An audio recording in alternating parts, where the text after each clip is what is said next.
Hey! Hello, viewer. It is. It is a Sunday, December the 11th, 2022. Soon be Christmas. I am Mr. Brown, and I trust you are all very well today. On this evening's stream stroke podcast, we will be discussing the events of the past week in the entertainment and on the social media. So, as I always say, lots to get through. Shall we get the guests out? Of course we should. Short on bodies today, folks. They are dropping like cats, as it were. So, first up, be still my beating heart. He walks amongst us, if I can say my words. It is the lad himself, Lost Chord, or the Little Platoon. Good evening. Hello there. If they're dropping like cats, then they've all landed on their feet and they'll be fine. Well, it depends if they're on their ninth life, though, doesn't it? Okay. They'll As a be cat, fine. as a cat owner, are you well, my friend? Your two options are either they're fine or they're dead, and that we'll see. So binary, yes. Yes. Binary It's system, a folks. Binary system. system. Are you well? I am okay, thank you. Yes, how are you? Very, very stressed. Herding cats is it's not good, my friend. How's your wonderful channel going? Yeah, it's nice. It's under 10,000 subs till 100,000 now, I think it is. So my guess is I'll probably hit that around middle of January, which, given I hit 150 subs at the middle of last January, isn't too bad going. And then, busy with the video game stuff, which I'm now legally allowed to say I'm working on, which is fantastic. And for the folks at home, what is that? If anyone hasn't seen the trailers that came out of the Video Game Awards, Judas is the one I'm working on. That's from the guys who did BioShock. Do you want to throw a link to the trailer in the chat? I At don't some point. actually have one to hand, but I can find one, yeah. Judas is on the tube because I looked at it before I came on. Looks really good. Although you didn't like it because there's a woman in it. But Just saying. Anyway, should we get the next guest out? that sounds like a plan. I know we've got a huge list of people to get through, so we might as well get on with it. We have. Okay, just bear with me then. Here we go. From a galaxy far, far away, it's the golden reach around droid of choice. I'm multitasking and not succeeding, folks. It is Z3PO. Oh, good evening, Mr. Brown, sir. That's quite the tongue twister you have there. Yes, my tongue is not working. Are you well, my friend? I have. I've been getting into the festive spirit and have been putting up lights around the Lars homestead this week. I'm actually looking forward to a few weeks' time when a jolly round fat man comes down my chimneys and empties both sacks under the moisture evaporator, shouting, ho, ho, ho. Is that Uncle Owen? No, not Uncle Owen, sir. He has me visiting his North Pole more times than a herd of hairy walruses. So, Help me, sir. I'm you're his looking forward to prisoner. Christmas by the sounds of it, yes? I am indeed. I'll be putting on my Christmas hat very shortly. Okay, so as I said, folks, so you're well, yes? So, as I said, am. folks, we're a little short of the bodies tonight, so shall we just get on with it, yeah? I think we should. Okay, so episode 105, can you believe it? End of week musings, Sunday, December 11th, 2022. Kirstie Alley, oh, what a loss. Free eye test. Please like, share, subscribe. First up, Tulsa King. Anybody watching this? I am not. It's not on my list at the moment, but it's probably something that's going to get there. I am also not, so it's over to you, Brown. Take it away. Well, if Franco was here, he would say just how good it is. Basically, the story is Stallone, 25 years in prison for something he didn't commit. Came out of prison. The mafia have sent him to the equivalent of Antarctica, as it were. it's Tulsa, where they send all the people just to be forgotten about. And as Ian Mega Geek said, he's a mobster, but he's a good mobster. And there is a link in the description. Paramount Plus have put the first episode for free, and I know a couple of the guys have watched it. And all I can say is, genuinely, it's fantastic. And it's got a second series as well. Apparently, it was the number one show on Paramount Plus since the streaming company started. So even beating Star Trek Discovery? I know that's very hard to believe, isn't it? What else is actually on Paramount Plus? Halo. Well, stiff competition. I'm not feeling the vibe here, Brown. It is. It's good. Trust me, it's good. Trust me, it's good. You should be watching it. Stallone just sells this. He just absolutely sells it. He is looking very good for his age. I mean, if you compare him to Arnie, who's looking exactly his age. 75, can you believe it? I know. So, guys, I'm probably not selling it well. Here you go, in the chat.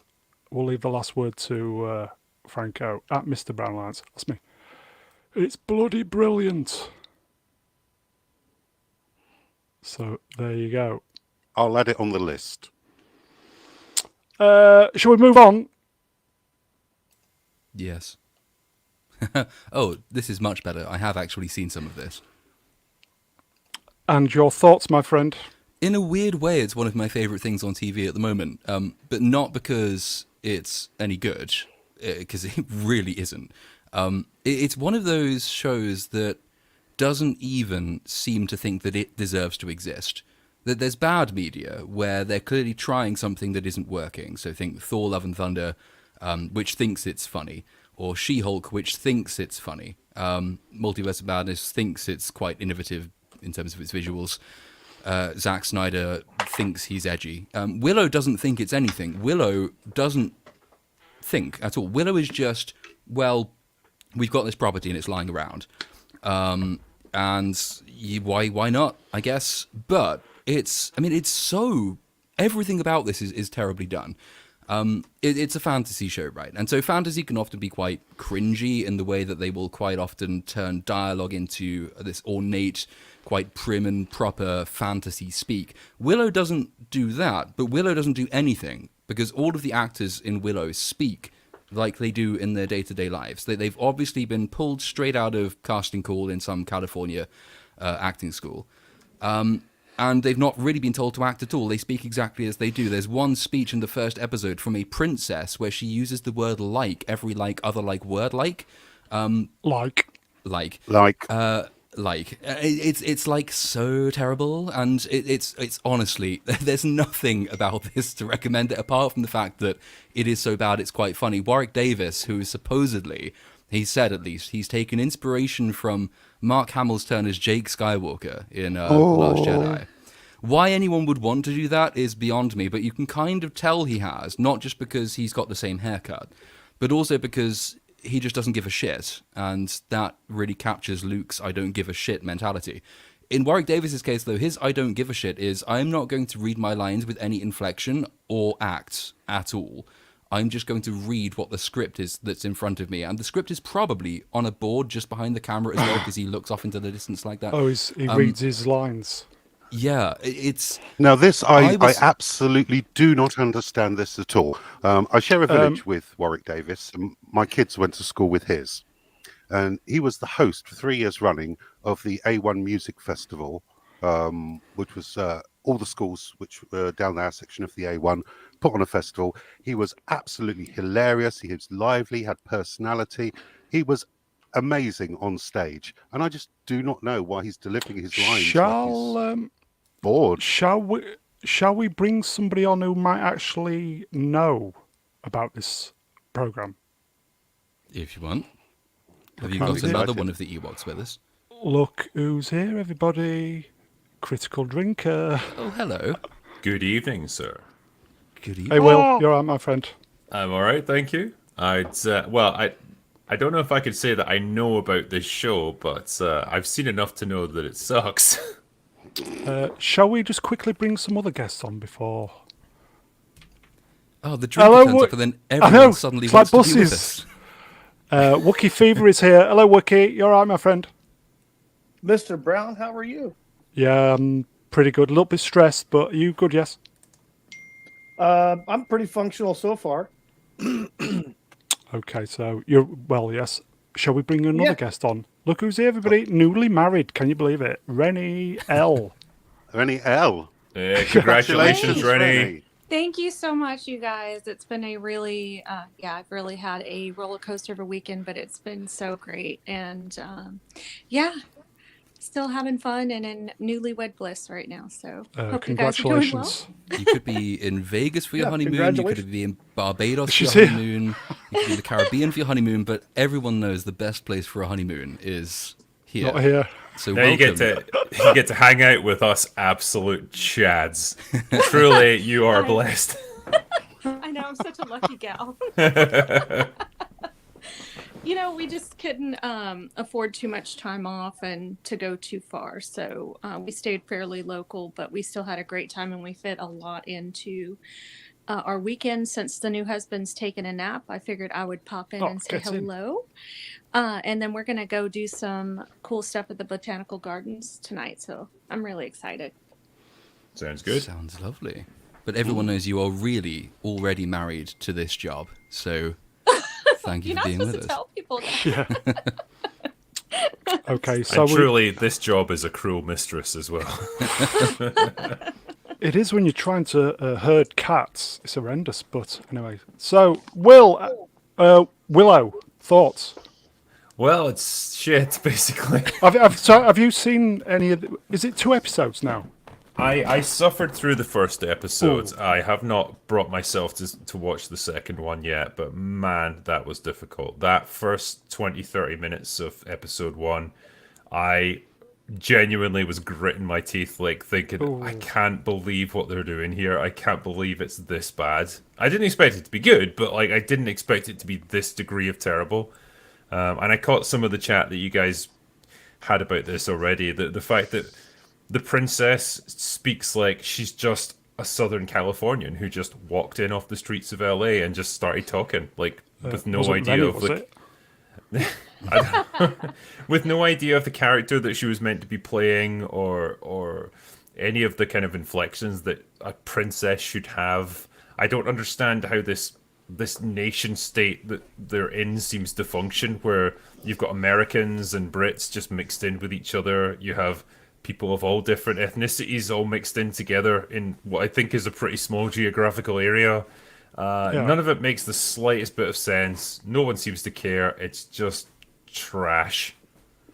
And it's like the whole point about fantasy dialogue is that you are supposed to be able to convey basic bits of world building through the way in which your characters speak. So if you've got a princess, she will speak in a relatively, reasonably, comparatively at least, ornate form. And a lowly person, like a chef or a scullery maid, will speak in a more sort of background, lower class way.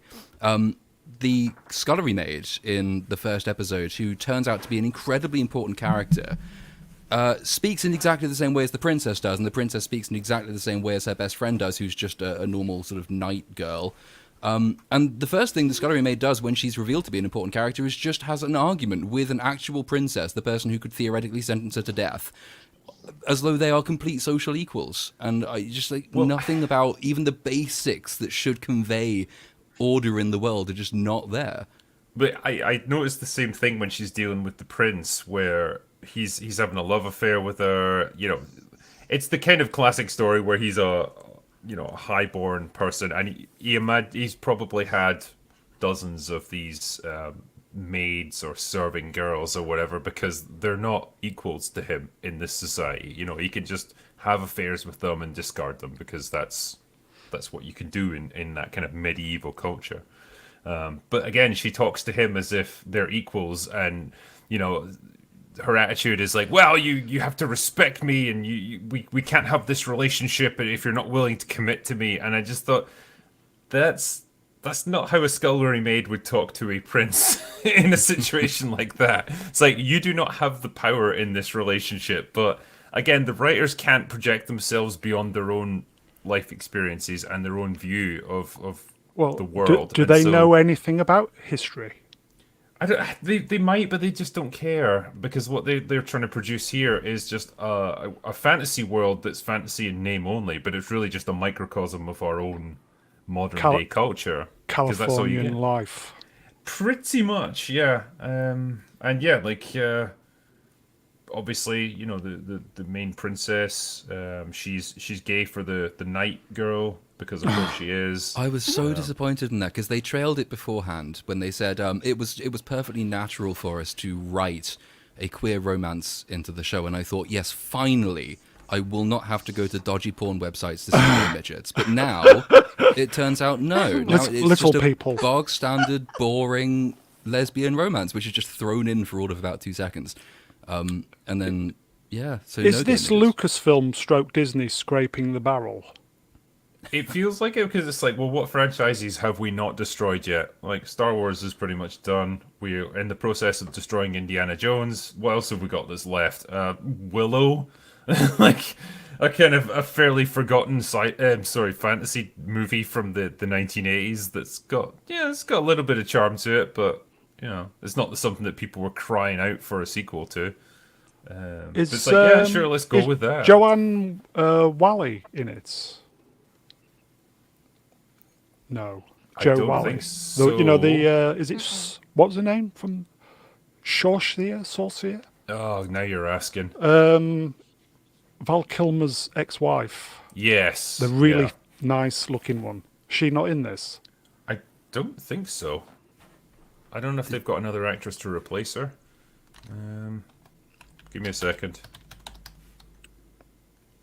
While he's checking that, did anybody see Chad's rant on episode 3 on this week's Friday Night Tights? I missed that. If I may, You go on then. Oh God, yeah, she is in it. Right. Hopefully this will Wow. work. this is about the episode 3 plot points. I'm You not want the liking this. context, just briefly. The context is that, like, the most important person in the world gets kidnapped, and they need to save her, and there's this friggin' wagon, and the first option, I think, there's like, oh, of course, they'll ditch the wagon. And so, no, they don't ditch the wagon. It slows them down, and the people on the horse trying to save the girl has to wait for the friggin' wagon to catch up. So there's 2 points they should have ditched the wagon. And so they can't take the wagon on, and guess what? The wagon loses a friggin' wheel, and they spend friggin' hours repairing the wagon, letting the most important person who was kidnapped get further away, and so they repair the friggin' wagon, and they keep following. And now there's 2 paths, a faster path and a slow path, but the wagon can't take the faster path. They still don't ditch the friggin' wagon, and then the wagon gets friggin' bogged, and they don't ditch the wagon. Just burn it, you retards! And at the end, it gets struck by a bolt of lightning and gets destroyed anyway! I was like, I lost my dad! Shad, go get a beer. Do you need alcohol in your house, Shad? Shad's wife must have been like, "What the fuck is going on in there?" Well, he's That's- Australian, isn't he? Yeah, maybe he He just is. yells like every day. Yeah. My husband talks like that. He's Australian, so But just So- for Lots for of your guys' rings. information, yeah, Joanne Wally is reprising her role in Willow. She is in Wow. it. She's so old now, I didn't recognize her. Yeah, more full She's me, got- I guess. Got to be the same age as me. Is she in it? She must be in her 50s, late 50s. I think it's more than that. Yeah. Oh, What age is she now? it's not going to end. It's not going to end well. This program, is it? She is 61 years old. Wow. I don't think we'll see Val Kilmer. We said last week. Obviously, Warwick Davis has been desperate to do this for years. yeah. I but don't blame him, why? because it's literally his only film role that like he had a significant part in, I guess. We think he just took the big paycheck. Yeah, Forget because he's forget the quality. Didn't he say the other day he took his inspiration from Luke in The Last Jedi? And I'm like, oh, that's lovely. Well, no wonder That it explains sucks. everything. Yeah. Exactly. So I don't understand why you would want to do that to your character, but hey, to each their own, I guess. It feels like, just based on what I've seen so far, like a bait and switch. So it's like it's called Willow, but actually it's going to be about the princess. Well, there's also the other actress, the ginger one, who has Man, what the can ginger only one. be... Easy. I don't know what her name is. I mean, that's enough, Easy. really. It's all you need to know. But talk about a run of extraordinary bad luck. Disney seemed to they want to make her happen. So she was the head of, is it Memphis Ness in the Solo Star Wars film, which bombed. Yeah. She was the super soldier villain in The Falcon and the Winter Soldier, Oh, it's Jesus, which isn't it? bombed. Freckle Jesus. And Yes. Freckle Jesus, and now she's in this absolute catastrophe. Oh, God. So I don't know. Maybe she is incredibly talented, but she's you being go. done a dirty by I I Disney. mean, MG, Freckle Jesus. if she is incredibly talented, she's doing a great job of hiding it, because every role that I've seen her in, she is an absolute plank of wood. She just has the same kind of wide-eyed, I don't even know why I'm here kind of expression in everything that she's in. She must be the only working ginger-haired woman working in Hollywood. I know, maybe they've heard this sort of ginger genocide stuff, and they're like, we need to redress the balance here and bring more in. But man, it's a ginger afro she's got going on as well. Like that's a powerful look that she has. Yuck. I say Lucasfilm should complete the Ewok trilogy. They'd somehow find a way of ruining that as well. Like you would think it would be hard to make something worse, but I'm sure they'd Is that the manage it. Caravan of Ewok or something? Caravan of Hope or Courage? What's it Caravan of Courage, yes. That's- And there oh, was God. another Endor one. I say, yeah, complete the trilogy. Go ahead, do it. Wookie, are you a fan of Willow? I watched be- the original. I watched the original movie back when it came out. So outside of that, no. It's just another series from Disney that we're just not interested in, is it? I actually have tried. To watch a few minutes of the first episode of this, and I got bored and turned it off. How But I've does watched everybody else's reviews on it though. So do you think save this me the is trouble. do you think this is Kathleen Kennedy's one-person mission to destroy Lucas's legacy? It sure seems that way, doesn't it? I Yeah, think I wouldn't put it past her.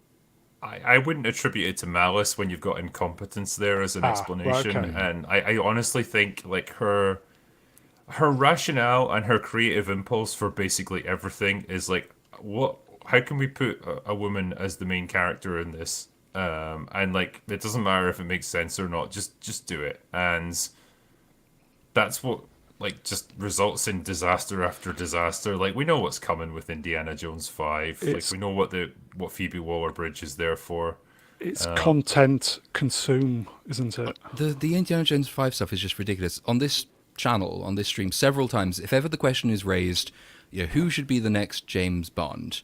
Who should be the next Batman? Who should be the next Superman? I always just said, well, Phoebe Waller-Bridge. And now it's actually happening. So, yay. It Then just it's feels your as well fault, like has it been? when was Phoebe Waller-Bridge a thing? Like I feel like she did Fleabag, and that was like what 4 or 5 years ago. And Yeah, I 2 don't seasons of Killing Eve, which were absolutely excellent. But she wrote it. She didn't perform in it. She wasn't an actress. No, in it. she wrote that. So yeah, and I that think went she didn't. off the didn't rails she- in season 3. Yeah, well, didn't she only do season 1? I thought she left after season 1. I could be wrong. No, but I thought she was in the first 2, but that's I that's thought just my it you was might be two, right. yeah. You might be right. She was Lando's sex droid in Solo as well, but I mean, I know she was brought in. Like Lost money.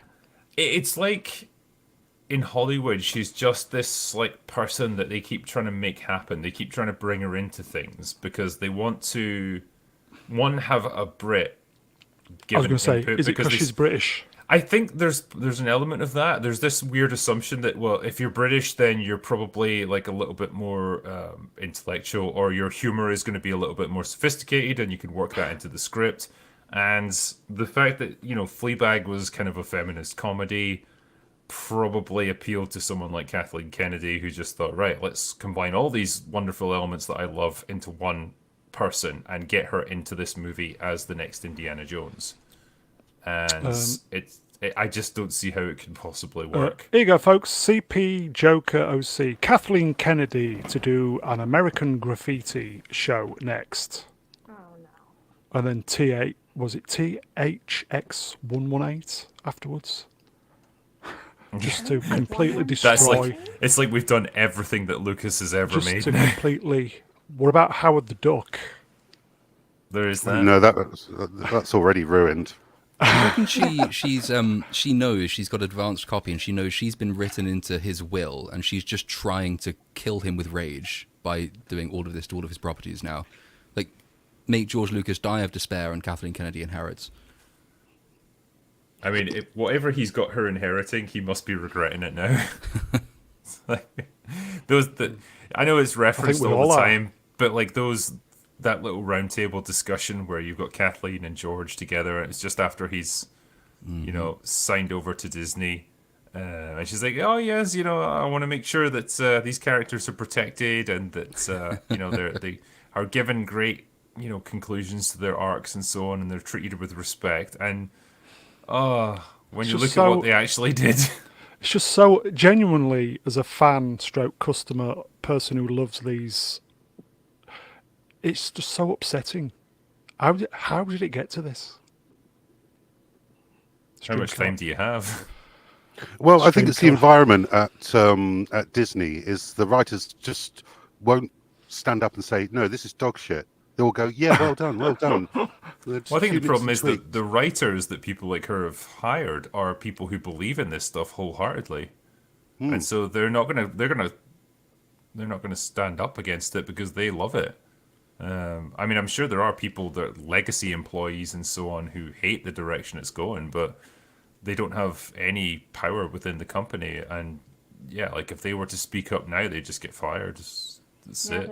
Like, that's the element of the institutional capture, right? So that you get a large body of people who are all completely on board with the vision because the vision aligns by and large with their politics. And then if you are a legacy employee or you're anyone who deviates in any way, there's a huge counter incentive to actually speaking your mind because it's pretty monotonous in there, and there's a single political idea and view, and if you go against that, you are generally seen to be a bit of a fascist, just as fascist adjacent even. I mean, just since the video game announcement, I've had a couple of people get in touch who do work elsewhere, and they've said, well, we wanted to chat to you, but it's privately, because if anybody found out, then we're going to be in trouble. So it's partly that. Some of it, I think, is self-fulfilling in the sense that if more people did speak up against it, they would find that they were greater in number than they think they are. But they've been made to feel like they are alone because the entire corporate culture works against them. And we are watching you.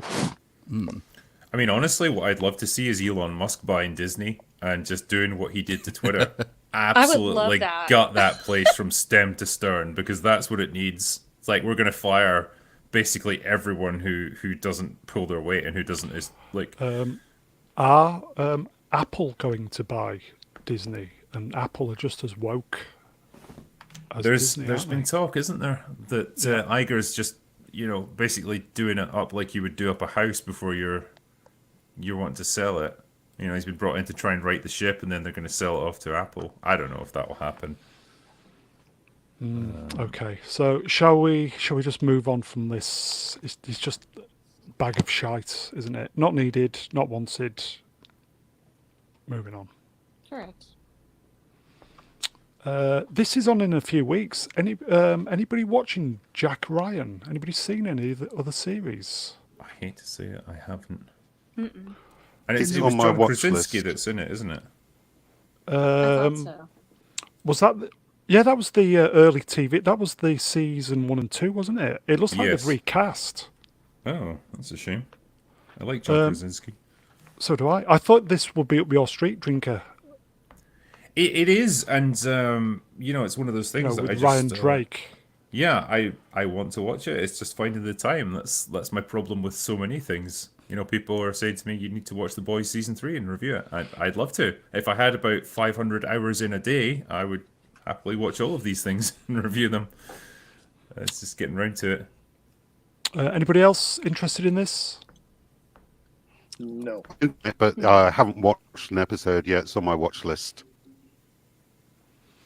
I think there's so much to watch. But apparently the first two series, they're pretty good, aren't they?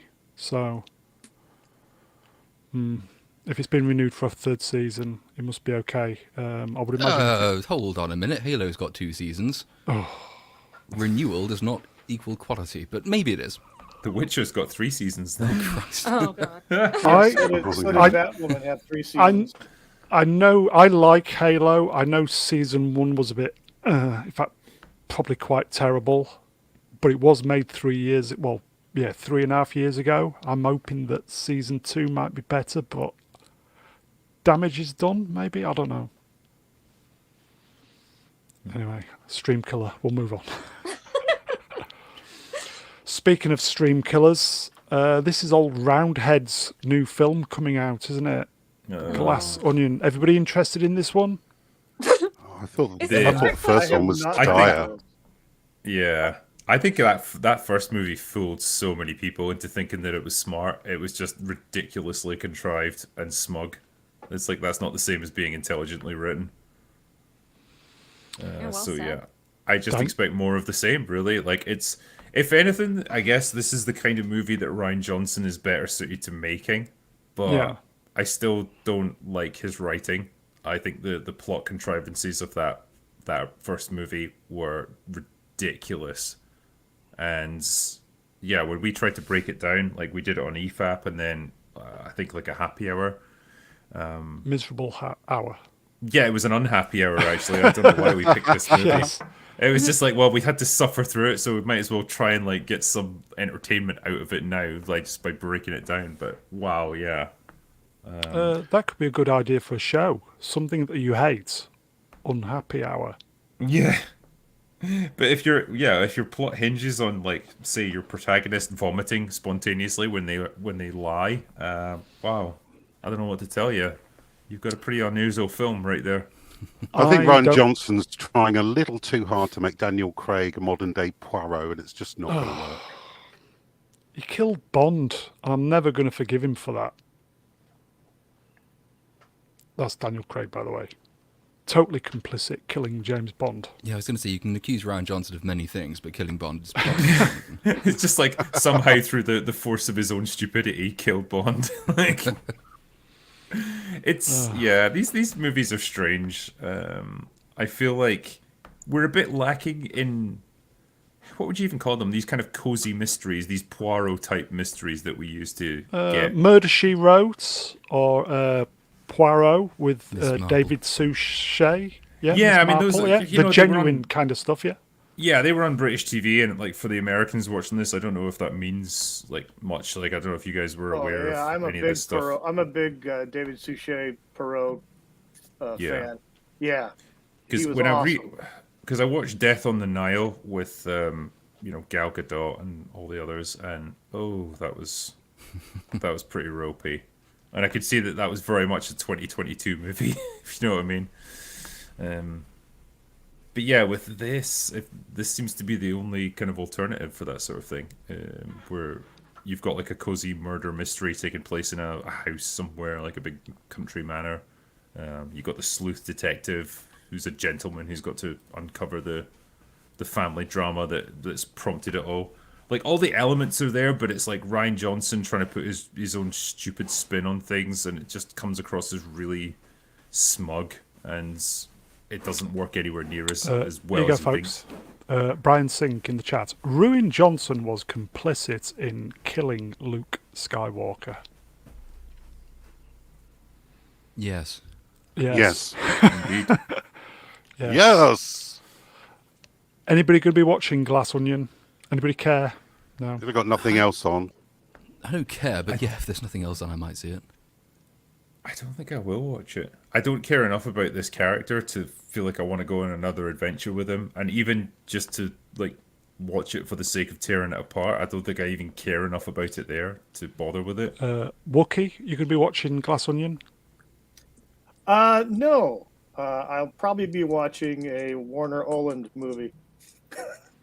Rennie, glass onion, your thing? I know it's roundhead.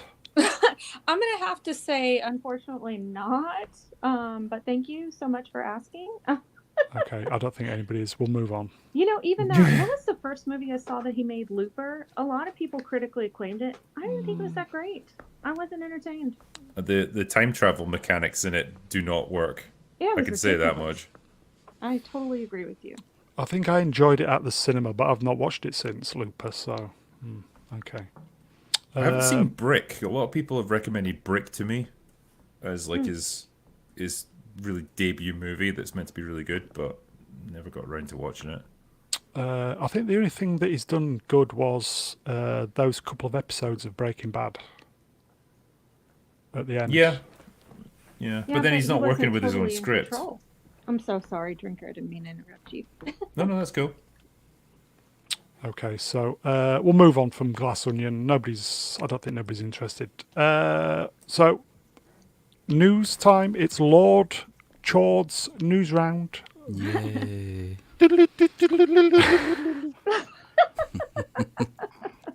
Okay, let's see what we've got.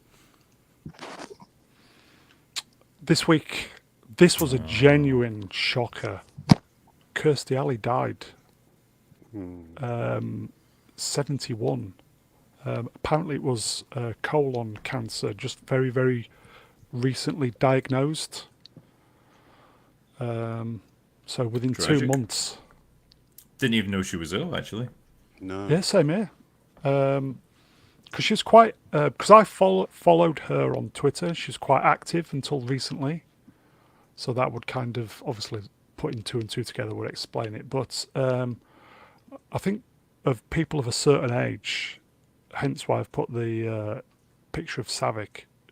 First time we saw Kirstie was playing Savick in Star Trek 2, which is still a great film now. Really sad she couldn't come back for the, Star Trek 3 and 4. They should have just paid her, shouldn't they? But because it was a money dispute, really, wasn't it? It was, yeah. She wanted better pay, and they didn't give it to her. But it's a shame, But hey ho, she did a great job in Star Trek 2. Really liked her version of Savick. did anybody watch Cheers? Yeah, I watched her in Yes. Cheers. Oh, yeah. She was great. Cheers in was Cheers. fantastic. Yeah, she was awesome in Cheers. But then she did do a trilogy of Look Who's Talking films. Yeah, The first one was cute. the first one was good. Yeah, first one. The first one was good, yeah. That would be a really tough film to explain to people now, like, who don't know anything about them. It's like, so it's a film told through the point of view of baby, and you get to hear his inner monologue. Oh, was that Bruce Willis? Yeah. Yeah, Yes. Yeah. because John Travolta was in it as well, wasn't he? Yes. Yeah, I think I will always remember her as Savick, probably because I was at the right age in 1982. But Cheers is one of those genuinely funny American sitcoms, comedies. Yeah. It was a great show, Brown, and So well written. well, her character was really great. Now they did dumb her down pretty hard in the last couple of seasons, but Rebecca was a great character on Cheers. I really liked her until then. Yeah, I agree with you, Rennie. They dumbed her down at the last couple seasons. It was a shame. Yeah, because she was an intelligent businesswoman, and then she just kept, I don't know, it's like she got more and more dumb, and then the last couple seasons, it was just like, oh, come on. You ran a business, you managed this, that, and the other, you came from, all this stuff, and now all of a sudden you're no longer smart? What happened? Everybody was kind of... she was probably one of the only Hollywood famous people who supported Trump, which probably didn't go well for her, did it, in the long run? I did see a few. There were a few of those comments on Twitter of people saying, "Oh, I loved her until I found out that she said those things about Trump and maybe vaccines, and now I hate her now." But it's really sad that she's dead. And you think, well, Unbelievable. I'm a big fan of that genre of Obituary, which is just eviscerating genuinely evil people, but they have to have done something genuinely bad for that to be worthwhile. Otherwise, you just say it's a really sad thing and move on. You don't need to say she was only good while she agreed with me politically. I'm kind of sad she's dead, but I'm still very annoyed at her for politically disagreeing with me. Yeah, everybody's entitled to their own opinions politically, as long as they don't go psychotic. I don't know about you guys, the amount of times I've watched Star Trek 2 or Cheers brought so much joy and fun. And if she spotted Trump, I don't care. I think she brought more. She just. Well, it certainly seemed- doesn't. For me, it doesn't impact like how I view her in movie roles. Yeah, exactly. You know, you I guess you separate the art from the artist and so on. I don't understand why it's so important to people to, as what Lord said. I liked her until I found out. It's like, what? I just don't get it. But anyway, okay. So rest in peace, Kirstie Alley. This just dropped before we came on. Should we, in future, just carve out an obituaries section for this stream? Oh, I like that. We could do. I know this stream's dying on its arse. It would be a lot better than what I do with the wife, which is Guess Who Died Today. Now, that was a stream killer. Oh, Lord. Chris, it is Chris Boucher, isn't it? He literally, this just dropped before we came on air. Wrote many episodes of Doctor Who. Is that right, Z? Yeah, Blake Seven, and Star Cops. Anybody remember Star Cops from the 80s? Star Cops. Never heard of it, but I wish I had now. It sounds amazing. Yeah, that's hilarious. Get this, Will. It was on BBC Two. I think it was on a Monday night, 1987, 88. It was just like, it was Space Police on the moon. Okay. There's a lot of crime going on in the moon, I would imagine. One series. And Z, it was fantastic, wasn't it? It was. I really enjoyed it. I watched all 9 episodes, so I don't know why it didn't get a second season. Probably just not enough viewers. But it was absolutely superbly written, as his Doctor Who episodes were, and obviously he was a script editor for 52 episodes of Blake Seven. Wow. The guy's a legend. Just when you were mentioning the Space Cops thing, or sorry, Star Cops. Star Cops. I love that beautiful, glorious, foolish optimism of the 80s, where they believed that we'd be like on the moon and Mars and stuff by this point, and like And here we are, we're still on Earth. Yeah. Yeah, it was just like everything probably seemed like really like attainable back then. You know, they just like they'd done the moon landings and stuff 10 years earlier, and probably thought, yeah, you know, we're gonna get out there and colonize the solar system. It'll be easy. It's just a matter of time. Guys. In the chat, Star Cops was really good BBC sci-fi, and then Winky Wanky Woo. I remember that. It was good. It's a weird juxtaposition, though, going back to what the drinker was saying, because you have that very pronounced optimism, almost sort of foolish and naive optimism in the sort of the inevitable chain of human progress and how quickly we could do it. But even at the time, certainly at the time of the moon landings, the actual public support by polling data of NASA's attempts to land on the moon never broke 50%. The majority of Americans always opposed anything to do with space exploration. They thought it was an unnecessary waste of money. And they were actually really sort of deep down cynical and skeptical and much more concerned with the here and the now and the present. And it can't explain why a show like this didn't take off, because of course Star Wars takes off despite that deep pessimism. But it is just one of those weird accidents of history where the artistic community gets taken up by this really romantic idea, but the general population is by and large cynical and skeptical, and they are much more concerned with inflation and trade union strikes. Gender pronouns, etc., etc. I would imagine that at the outset of the Apollo program, there probably was a lot of cynicism about it. Like, it's going to cost how much, and like, what's the point in this? But then I would imagine when you actually got that footage back of the stars and stripes flying on the surface of the moon, and that realization of, hey, we beat the commies, we did it, boys. That must have generated a fair amount of public support. There was a huge support for the endeavor. but it was the idea. As soon as you asked Americans, should we be spending, I can't remember what the percentage was. It's like 5% of the total sort of discretional government spending on it. Then they immediately flicked back to saying no. But as soon as they saw them on the moon, they said yes. But then you asked them to pay for that, and they said no. And it's always sort of been that way. It's sort of so the reason NASA's budget today amounts to like 0.1% of the overall federal spending. At the time of the 60s, it was much closer to like 4 or 5%, I think it was. Maybe another Cold War would help, because then we can beat the commies again. But beating the commies was a patriotic thing. Handing out money from your own pocket to do that is always less popular. But it's a shame. I love that old style of romanticism of space exploration. That idea that there is this common vision and purpose that if we just dedicated ourselves to it would expand the frontiers of human knowledge. Here you go, guys. In the chat, Star Cops is on YouTube if you want to watch it for free. Wow. I feel like I do want to now. I kind of do, yeah. Because it's so...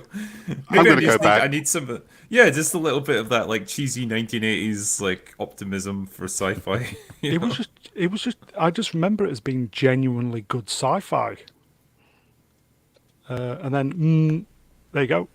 There's a link. Nice. There you go. Well, if you want something to watch, which I know you don't, but Save that for later. yeah, put it on the to watch list. Rennie, is that you finished? Yes, sir. I'm so sorry, Brown. Whenever I ran in to hop in and chat with you guys real quick, I just realized, oh, crud. It's later than I thought it was a little bit ago, so I apologize for having to hit and run, but I got to go wake up the hubby, and we got to go to our date at the Botanical Gardens. I will say congratulations from everybody. Thank you. Have a lovely time. Nice to see you guys again or chat with you guys again. Sorry I have to run, but I will talk to you guys later. See you soon. Take care, Rennie. Nice. Good to talk to you. Likewise. Bye. Right, okay, so... Mr. Brown, if Yeah, I go may on. interject about Yes. the positivity of the 1980s, it gave us Star Trek: The Next Generation. How more positive was, that? Ironically, this was out the same year as TNG, so yeah, the 87. optimistic 80s sci-fi. Whereas now, It did also, to be fair, it did also give us the Terminator, so I will walk back my comments slightly. I think it was just, but I think I guess it stands by my point though. Like it was this time of like relatively rapid technological advancement, and like computers were suddenly coming into their own. And I guess there was this feeling of wow, it's the future is this world of limitless possibilities, and soon we'll be living in a world of machines doing all our work for us and all that great stuff. I just think of a certain time when the BBC did sci-fi, which they never really did. When they did it, they did sci-fi well. Obviously, the sets may have been a bit shonky, but the writing was on point. And I always remember, Blake 7 was fantastic. Doctor Who was going a little bit off the rails at this point in time. But as I said, I just genuinely remember Star Cops was great. And I'm definitely going to check it out. It's just such a good program. It's probably going to be shite now when we're looking back, but... I remember in the 90s when I was kind of growing up, they did experiment with sci-fi stuff. There was one, I think it was called Invasion Earth, and it had like Fred Ward, I think, in it, and it was like set in the UK, but it was like alien invasion stuff, and yeah, Remo. Isn't Fred Ward? Didn't he play Remo on Armed and Dangerous? He did, yes. But in this one, he was like an American general, and they were trying to head off an alien invasion. But I'm pretty sure that was the BBC who did that, and it had some pretty decent like special effects for its day, considering it was probably done on a pretty small budget. There you go, Doctor Who, Blake 7, Tomorrow People. The Tomorrow People. Yeah. Well, there was that also was okay. There was also the TV series in the States, V. V was good. I remember watching that. The first, that was the Alien Visitors, wasn't it? That was really good. Yeah. They were lizards. Lizard people running the earth. Oh my god! All right. Oh, what a surprise! Got a question for you, Will, if you don't mind. Yeah. Fat Gandalf at Mr. Brown Alliance asks me, can you ask the drinker if that was the lead for that Invasion LA that never caught on? What? Was Invasion LA the one with Aaron Eckhart? I think so, yes. The action movie where it's like the Marines going up against aliens. Or was that Battle LA? So what's Invasion LA? I remember watching the Battle Los Angeles or whatever it was called. Yeah, that was just big dumb. Cheap, was- Yeah, but entertaining. Cheap, but entertaining. That is Yeah. it. Hold on. Battle Los Angeles. Yeah, Yeah. it was cheap and entertaining. Cheap, but yeah, it did what it said on the tin. So anyway, so everybody check out Star Cops. It's on YouTube. I don't think you've got any excuse. So let's move on. So lots going on in Musk world this week, and What's he doing now? the main, I would say the main thing is, well, it just says there, child exploitation, because YouTube just totally turned a blind eye to all of this. Twitter even. Yeah, sorry. Forgive me. Elon Musk is calling out, that's Jack Dorsey, isn't it? It is. It is in a way, and I understand why people are very het up about this particular one because it's a natural thing to be very het up about. It's not very well borne out by the files that have been released so far, which is why there is dispute between Elon Musk and Jack Dorsey over to what extent Twitter really did go after this.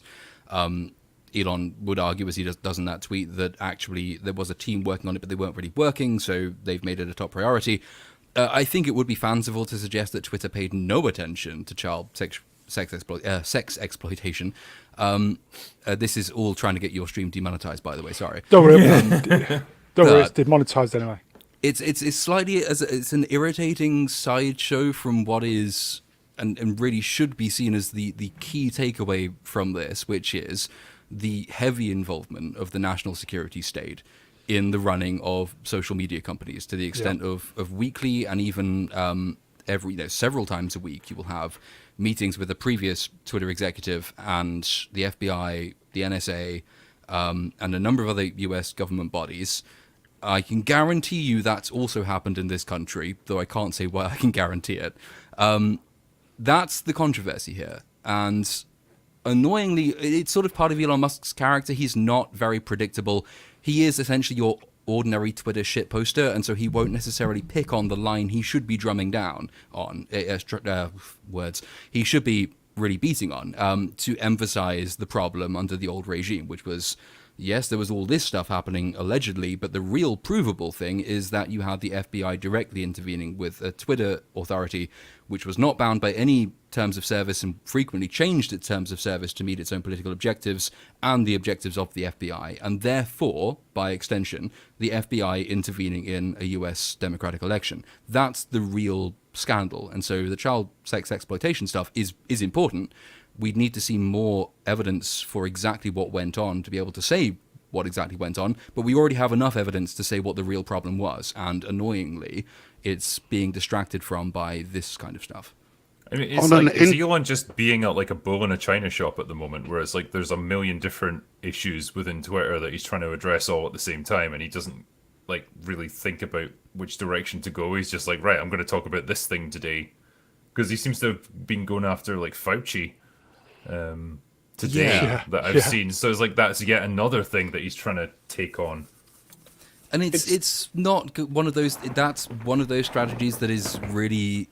He's semi-right in the sense that this is an angle that really should be pursued, and there are very important questions to be asked about, for example, why it was that John Podesta's daughter and Anthony Fauci's niece were all working at Twitter, and some of Twitter's earliest censorship in 2020 was against people, actual accredited professors, with PhDs, just presenting evidence about the efficacy of mask wearing and etc. Those are really legitimate questions to ask, but if you're going to say on Twitter, essentially shitposting, which is what Elon Musk does, my pronouns are, was it arrest Fauci or indict Fauci or something like that? Jesus. Anyone on the other side who is playing defense for the national security state, and everybody else will look at that and they will say, see, look, he's not a serious man, and also he's trying to cover for extreme right-wing anti-vax rhetoric. Now, that's bullshit, but you are inviting them to give that retort, and that will be more effective if you start going around saying crap like, my pronouns are arrest Fauci. He's not a very strategic thinker in terms of his communications. I think this is just a result of being as big and as powerful as he is. Like, he can essentially say and do whatever he wants, and there's not really anyone to rein him in. And it's just that's the way he's been living for the past few years. It's what we love about him as well, in the sense that, so many, Jeff Bezos as a counterexample, or Bill Gates, they are so micromanaged in their comm strategy that they accurately sound inhuman, because they are towing the line. Jack Dorsey will probably get in trouble for this, because he appeared before the House investigation and explicitly towed the line in telling the House of Representatives that no, Twitter was not shadow banning. That was the line. Strictly speaking, it's true because they didn't call it shadow banning, they called it something else. But it's the same process at play. Elon Musk is just entirely unfiltered, and that's what people like about him. It just means that he will miss as well as hit sometimes on the lines that he takes. I've also noticed in relation to the child exploitation thing that the word lolly, which is shortened from Lolita, was trending on Twitter because it's one of the many search terms that he's removed. It's now invalid to search for that. Oh, wow. So he is removing certain search terms so that you cannot search for child porn on Twitter. Well, I assume he gets around to removing it, which is an excellent move. Yeah. Will, obviously I know your main thing is movies and TV and writing. Are you genuinely interested in stuff like this? What, the Twitter stuff? Yeah, with everything that's going on. Do you actually follow stuff like this? I mean, for the most part, like, politically, I don't really have a horse in the race. I'm more just, like, interested, like, a madman like Elon Musk coming in and buying Twitter and then just doing whatever pops into his head at any particular moment. I think it's just fascinating to watch. It's fun. Twitter's become infinitely more interesting over the past month or two. I'll say that much. It's a more pleasant. It's a more pleasanter place to be, I've noticed. I just think, I think it's interesting, the reaction to all of this, and I don't mean to go off at a tangent or anything, but the amount of people that were losing their minds when he, one, bought the company over, two, started unbanning people that they'd worked so hard to get rid of, and three, started banning some of their people for doing the things that they got other people banned for. And I just think it's like a great example of, like, well, when you've lived in privilege, then suddenly equality seems like oppression, and that's exactly what you're getting. It's like suddenly your side of the argument doesn't get to dominate every conversand they don't like it, do they? Well, yeah, it's like you don't get artificially amplified. You don't get your opponents don't get like stamped down and double silenced. Standards. It's sheer double fucking standards. But yeah, they're so used to that advantage that when they don't play with it anymore, they suddenly feel like they're absolutely being oppressed. And it's like, no, you're just expected to hold to your own merits, really, and Wookie, you were saying something? I'm here. I lost my button. No, I was going to say, I didn't mean to talk over the drinker. What I'm watching on Twitter is deliciously entertaining. I love it. I'd agree with that. It's just like the last month has been nothing but sheer, unadulterated entertainment. Watching people lose their mind. Blah, blah, I'm leaving Twitter. Blah, blah, Musk. Blah, blah, this. Yeah. And it's like, okay, when are you leaving? And you're still on. Do we think he's doing it for the right reasons, guys? Yes, no? Yes. Yes, I'm here. I think he is. Yeah, I think he is. Yeah. By and large, I'd say yes. I still think there are legitimate problems with what he deems free speech to be. Yeah. Not least, and how Twitter's free speech policy ends up interacting with... Because, he previously came out and said, I'm a free speech absolutist, and then about 2 days later says, free speech is whatever speech is of accord with the laws of the nation in which Twitter operates, which is an entirely different proposition, which is what leads to the European Union's director, or digital commissar, basically, Thierry Breton, saying the bird will fly by our rules. Elon Musk will then say, when it comes to Donald Trump being readmitted, well, it's Vox Populi, Vox Dei, and the doctrine of free speech is explicitly engineered against the idea that the mob can shut you down. And he's not doing away with the exact processes that Twitter has at its command to de-amplify content. So he said that hateful speech will be allowed, but it will be de-amplified, which just really sounds more like repurposing the existing tools rather than doing away with the tools which people complained of as being censorious. It's better than it was before, undoubtedly. But you are still left in the awkward position of having a single man, in this case, with whoever he appoints underneath him, deciding what is amplified speech and what is not amplified speech. It's just that people of sound mind agree with his decisions more than they used to. It's not that the principle is, strictly speaking, being upheld. So I think, yeah, it will improve. Hopefully, yes. But I mean, the culture shock thing Well, it's improved already, hasn't it? It has, yeah. I mean, the culture shock thing, which is the response you see from a lot of people on the left, is really marked. In that, I mean, I once had this argument. Latin platoon.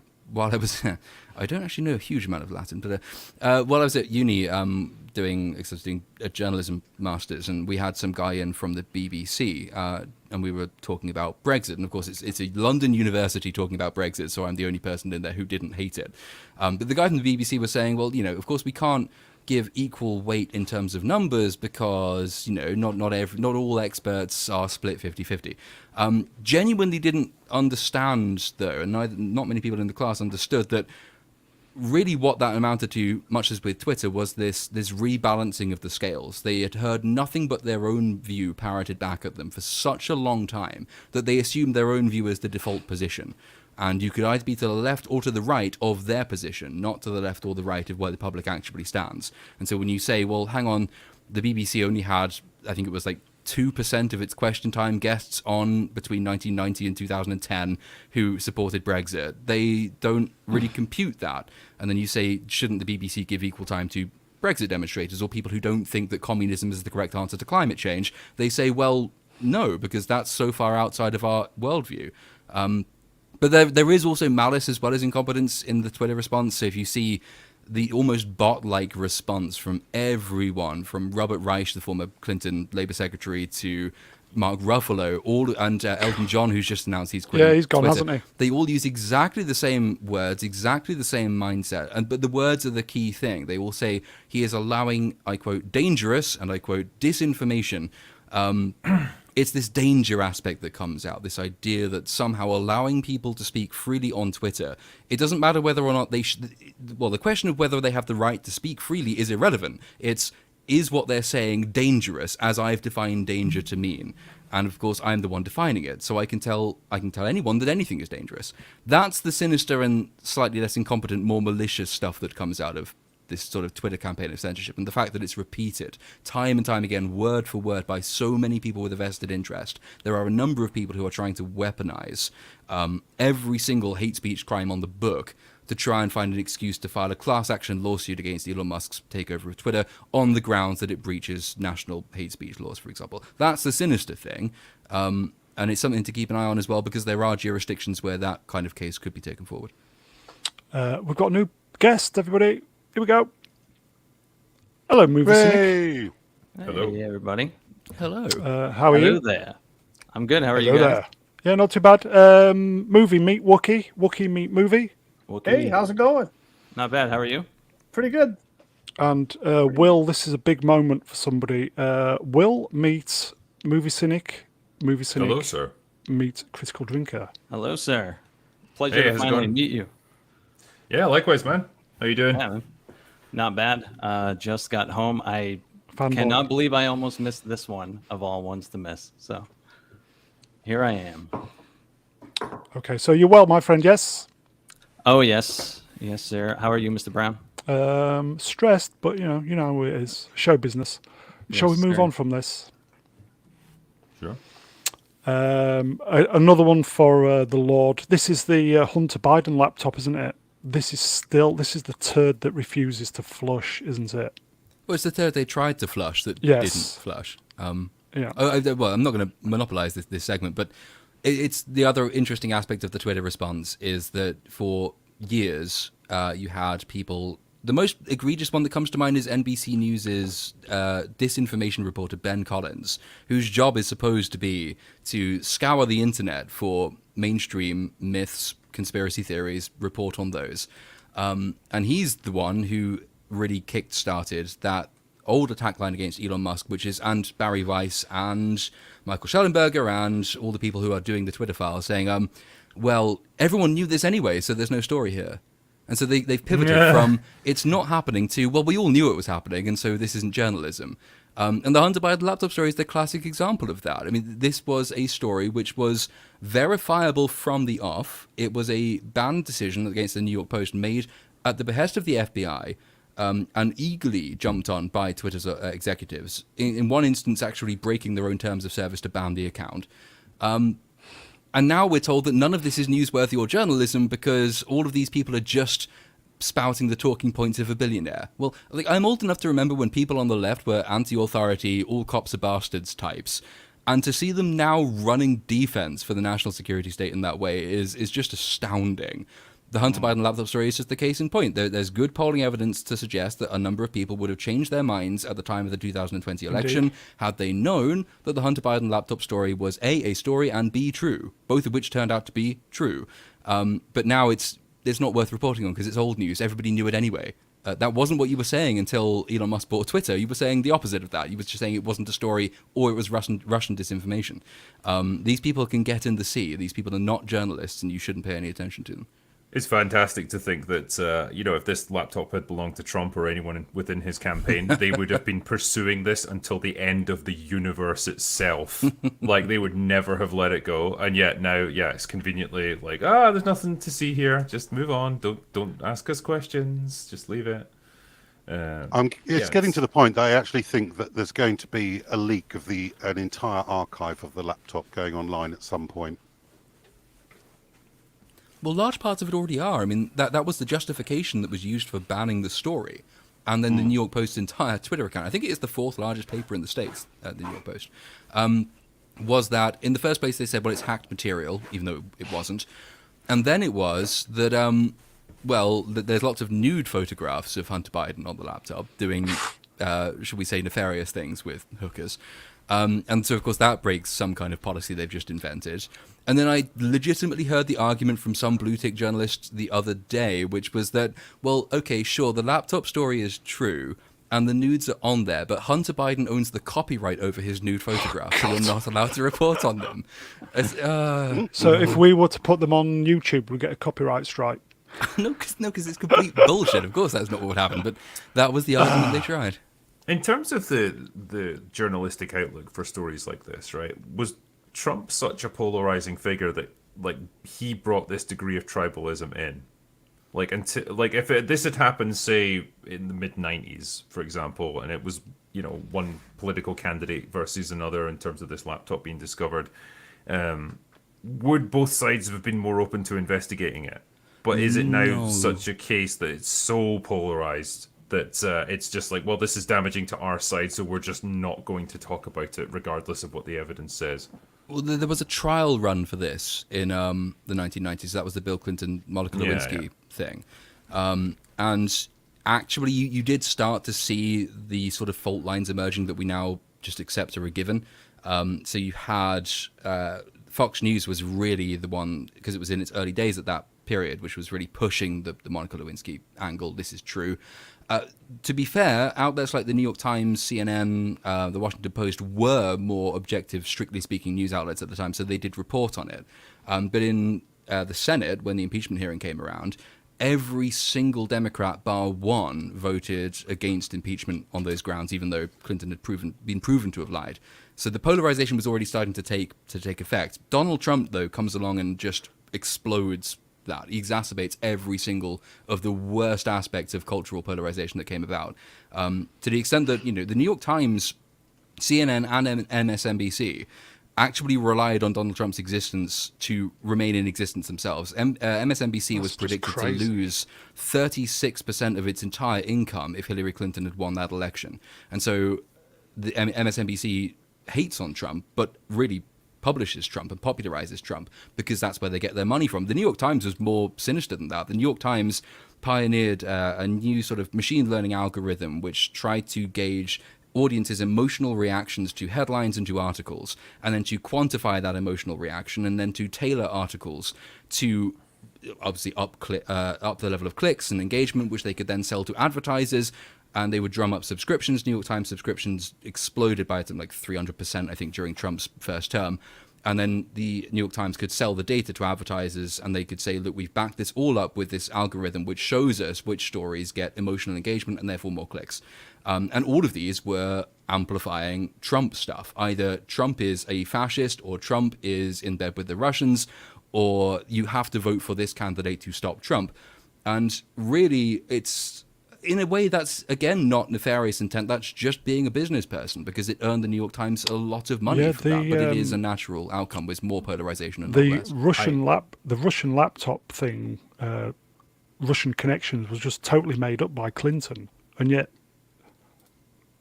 when's she getting prosecuted?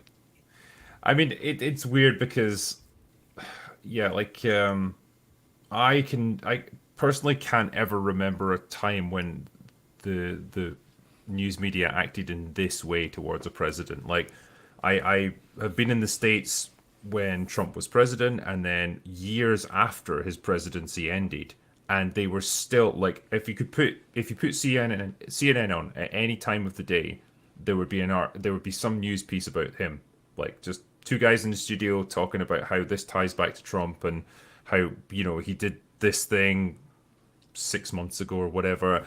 And the degree of obsession over this one dude, I'd never seen anything like it in my life. Never seen such a hostile media to any president before or since. I saw this really interesting debate yesterday that had just taken place like 8 days or maybe even 6 days ago. And it was between Matt Taibbi, Douglas Murray, Malcolm Gladwell, and I think Michelle Goldberg.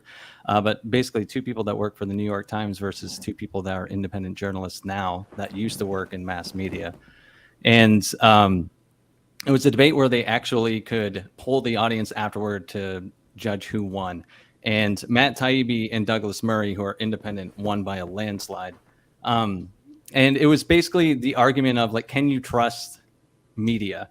And it concluded with just the answer of, like, well, it doesn't matter if you can, because the majority of Americans do not trust media. And Malcolm Gladwell was just using straw man arguments to back up his claims. But whenever they would bring up the Hunter Biden laptop, they would get upset.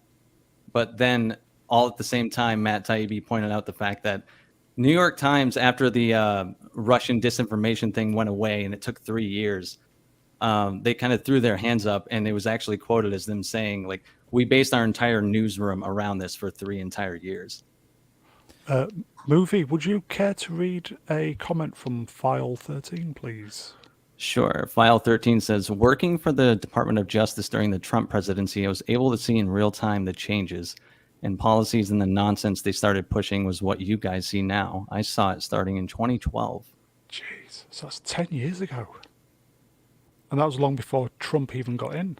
Well, not that long. I mean, that was the first year of Obama's second term, so you're only 3-4 years. Yeah. Well, because Trump announced he was running even before that, and presidential cycles tend to run from the minute the candidate's announced. So it was, yeah, that roughly coincides with when you would have had, you know, mass opposition to Obama actually having a political figurehead on the other side.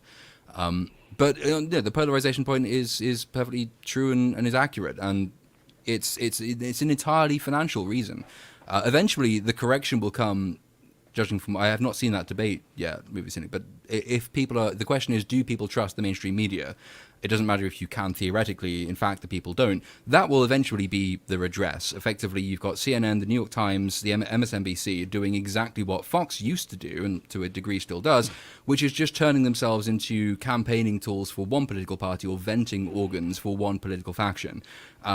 Ultimately, there's a much smaller audience if you're just appealing to ultra-online woke people or ultra-online MAGA people than if you are trying to be an objective journal of record, as the New York Times used to be, CNN used to be. And this kind of thing will eventually come back to bite them, and then they will change tack again because the money won't be there anymore. But we are living through difficult times with that. In the chat, the uninspired reviewer says, I still trace society's downfall to Ghostbusters, 2016.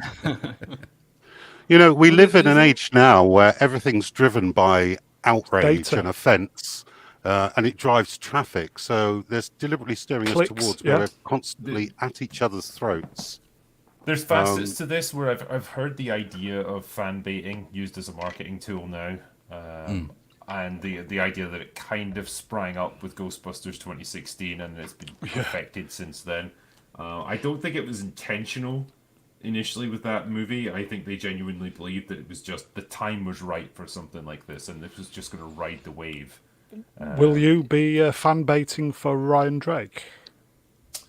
No, I don't want to do that. Funnily enough, I think it's fine where it is.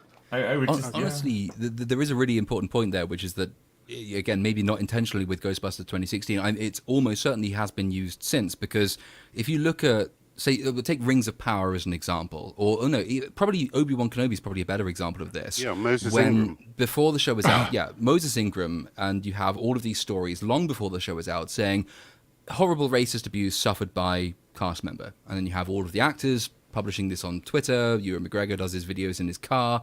All of this is pre-publicity material. You see the only shared screenshots from Moses Ingram were, I think there was one that I would have said, yes, that was pretty much definitely racist. There were a number of others which you'd think, well, that's unpleasant, but you'd have to try pretty hard to construe that as being racist. It does work, though, and it works in exactly the same way that Trump used to run his campaign. This is the sort of the irony, is that the left is essentially mimicking the strategy of Donald Trump. When Donald Trump ran his first term, and he would say deliberately outrageous things like, I'm calling for a total and complete shutdown of all Muslims entering the United States, or Mexicans are bringing drugs, they're rapists, some of them I'm sure are good people. He was generating billions of dollars worth of campaign material for free, which he would not have been able to do under US campaign financing laws had he simply paid for adverts for himself. If you can actually stoke up controversy and get news outlets to report on it for free, you are giving yourself free publicity. The news outlet is gaining money because they're getting clicks from that. And it's a vicious cycle at that point, because it's in the interest of a film company to say, to try and fan bait, to drum up a racist controversy when none exists. It's in the interests of news outlets with no actual communication with the film studio to publicize and republicize that story.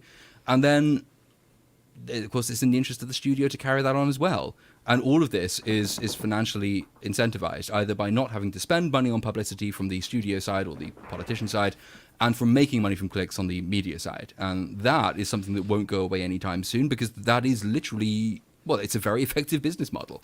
And that's why you keep seeing it.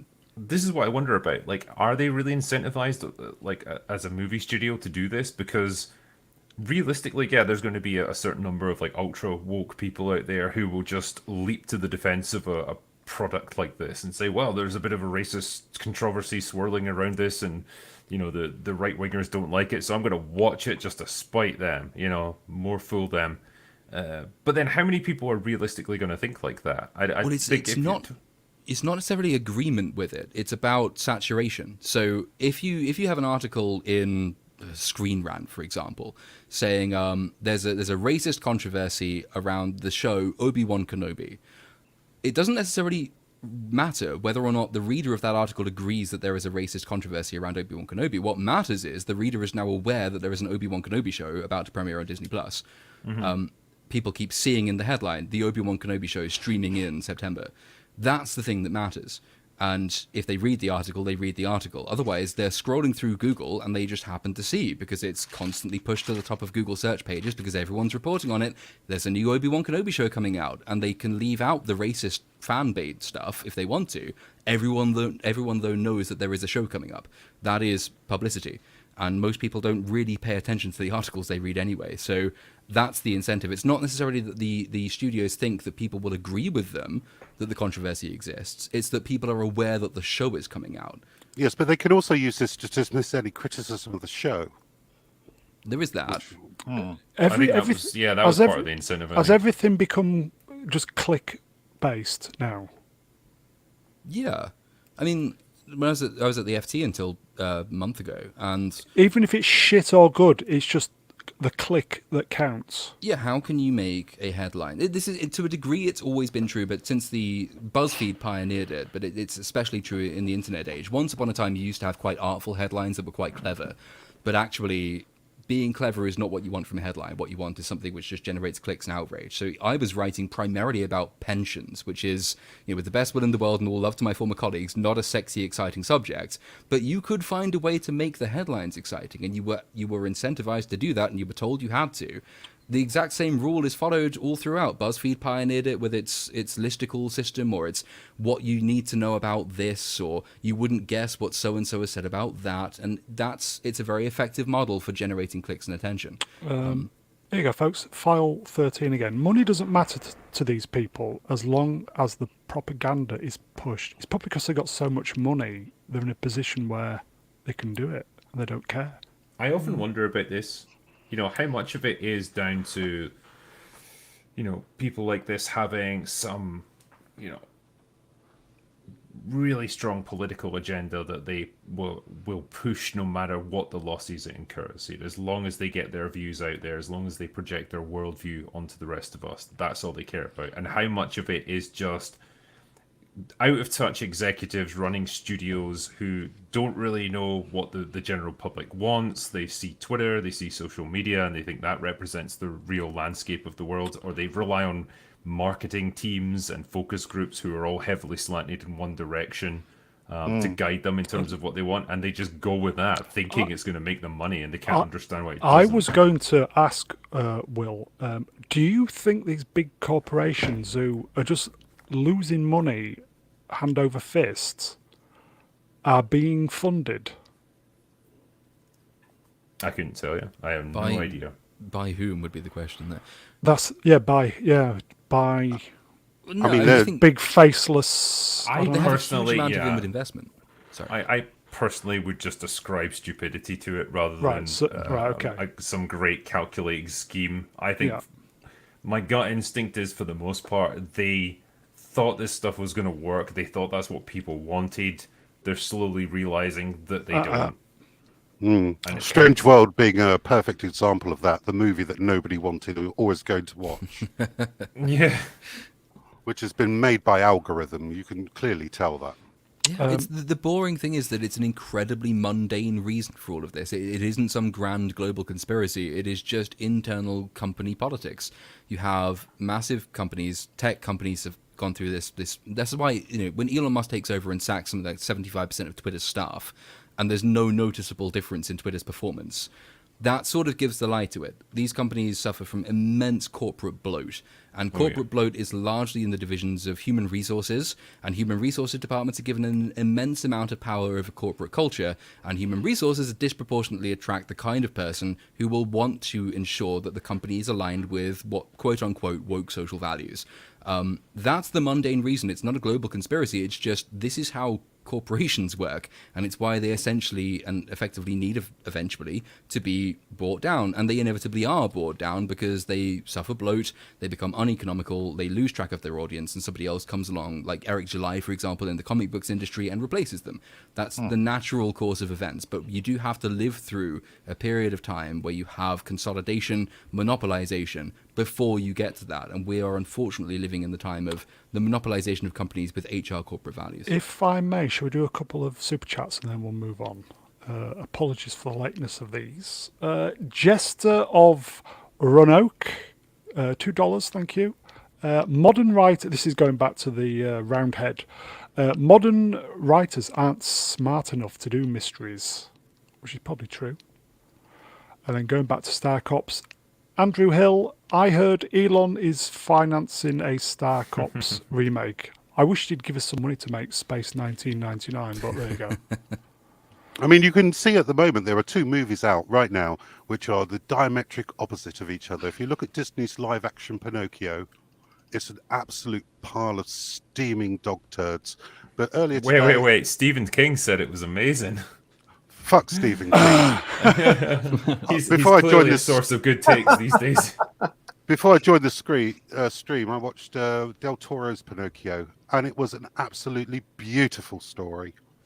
And I can thoroughly recommend that over anything Disney's shitting out at the moment. Oh, have you seen that? Yeah, it was amazing. I'm a very big animation fan. There you go.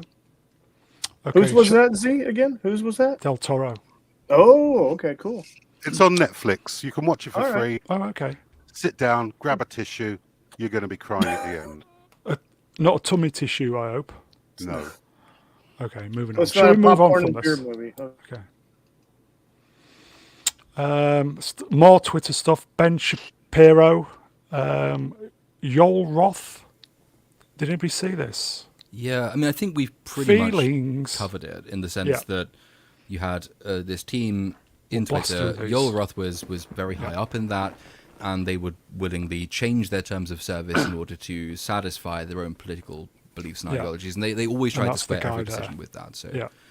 he's done some questionable stuff. He's did his PhD theory or thesis on Grindr, the gay hookup app. And there's sections on that as to whether or not Grindr should be expanded to a broader service in order that younger people can use it. Elon Musk has amplified that. I think not in a particularly helpful way, but he's just a dodgy guy, typical sort of beta cuck male who's been given power and is enforcing that power, and it's not a good thing. That's the real story, is that he had immense amounts of power. Whatever he wrote Power in his corrupts. PhD thesis is a different subject and shouldn't be allowed to distract from the real important thing. Okay, shall we leave all this kind of heavy stuff behind and do some pop culture stuff towards the end? Yes. I think we should. I think we got a little bit deep then. So shall we move on to the Jennifer Lawrence stuff? Just let me update my graphics. We have to thank Jennifer Lawrence, by the way, that we were even able to put this on today because she invented the internet, and She did. it's really she invented thanks to this. her. She invented this live stream as well. Wasn't it? Yeah, absolutely. And her cinematic work is unparalleled. I love her in Jennifer Lawrence of Arabia. Proper female action hero. Okay, we mentioned Star Trek: The Next Generation earlier. You know it's bad when Denise Crosby is wading in to the Jennifer. That's a pretty good burn there. Yeah. Obviously, Denise Crosby just left after one season of TNG, which she probably regrets. Yeah, Which- because they kept trying to bring her back for like various one-off episodes, and Yeah. you always got this sense that she was like, "Come on, you just write me back in, I'll do it." I think it was one of those decisions where she made it and then quite quickly regretted it. But anyway, I've heard so many different like views on why she left, and I've never heard the definitive explanation. Like she was unhappy with the character, she was unhappy with the scripts she was being given. She wanted more money. Like I never quite. I pinned heard it that down. it was one of the producers who was a bit of a bully towards Right. women. That's what I heard. But Could be. But yeah, she's wading in and saying that, thanking Jennifer Lawrence for allowing her to be on, it says here, the opportunity to thank the many boys' men who were allowed to completely identify with a strong female character long before you were even born. So yeah. It's a really long-winded Tasha way Yar. of saying this, but Yeah. I get what she was going for. Because it's very similar to the Ripley thing, isn't it? Ripley, Aliens, and all the subsequential films.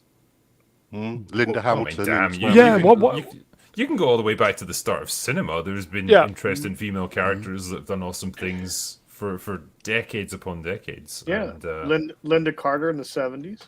it's so simple. It's so symbolic of the kind of culture that we have now. That this narcissistic belief that like I'm the first person to do anything. I'm the trailblazer. I'm special, and you're not. Like there's guaranteed there'll be like hundreds, if not thousands, of people that have done the same thing many times before you. Over I don't many know about you decades. guys. I genuinely thought Jennifer Lawrence was okay. But is this her attempt to stay relevant, do you think, fellas? What do you think? If she wants to remain relevant, just release some more nudes. I think, yeah, I Movie? think she's made comments over the years. I think in a similar vein, just your sort of standard feminist rhetoric. So nothing too like outrageous or anything, but just the tiresome stuff that actresses put out. The pay gap stuff in particular. Pretty much, yeah. And she was very proud of earning more money than Chris Pratt in Passengers, and then that movie totally flopped. And I think that was really the nail in the coffin for her career. I can't remember the last time she was in a big movie that was successful. And yeah, man, I feel like she's just X-Men? kind of. First Class, I think, was the last really. Didn't she die in That's the first? that's 10 years ago easily. Yeah. Was it Future Past? Was she in that one? Yes, she Yeah, was. Days of That's Future Past. that's yeah. a great film. that I is. think she's She was in Dark Phoenix too. Yeah, Disappointing. Yeah. Disappointing. I said a so successful film. disappointing. Yeah. Touche. I think she lucked into the Katniss Everdeen role and had her trilogy of movies that were very successful, and that's lovely. And then really, she hasn't really found a starring role since then that's worked for her. She hasn't been able to slot into a new franchise. So she's just trying to stay relevant then. isn't Well, I she? she think she is, recently and- said that she purposefully is staying out of films because she was people pleasing. That's her cope currently. Yeah, that's a bad cope because man, actors have got a shelf life, and actresses most of all. Unfortunately, that's just the sad reality of the industry. And you've maybe got 10, 15 years as an actress to really make your mark and carve out a great career for yourself. Because after that, those roles are going to start to dry up. And I think she's at that age now where she's been 32. around. Yeah, not old. She but, looks like, good for 32. She's been around for quite a while now, and I think people, they get tired of actors, I guess, particularly if they're not that inspiring or that amazing. And she hasn't been.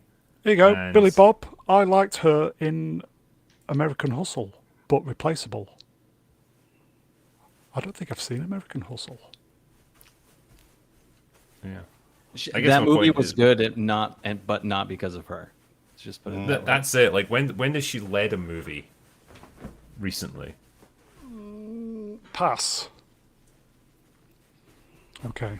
I would honestly have to look it up because I can't think of anything that she's headlined since Passengers, and that wasn't even a hit. Okay. Oh, she was in Don't Look Up, another movie that's another movie where you could replace her and it would do just fine. Shall we Yeah. move on? Okay, so Tamura Morrison laments Boba Fett's description in Disney Series 1. Now, wants he it to did become do badass. something like this in season 1, didn't he? He actually said that he wasn't happy with the way Boba Fett was being He did? portrayed. There's Well, the wanted interview to- with him one and the interview with him and his what's her name who plays. Oh, I can't remember her name either.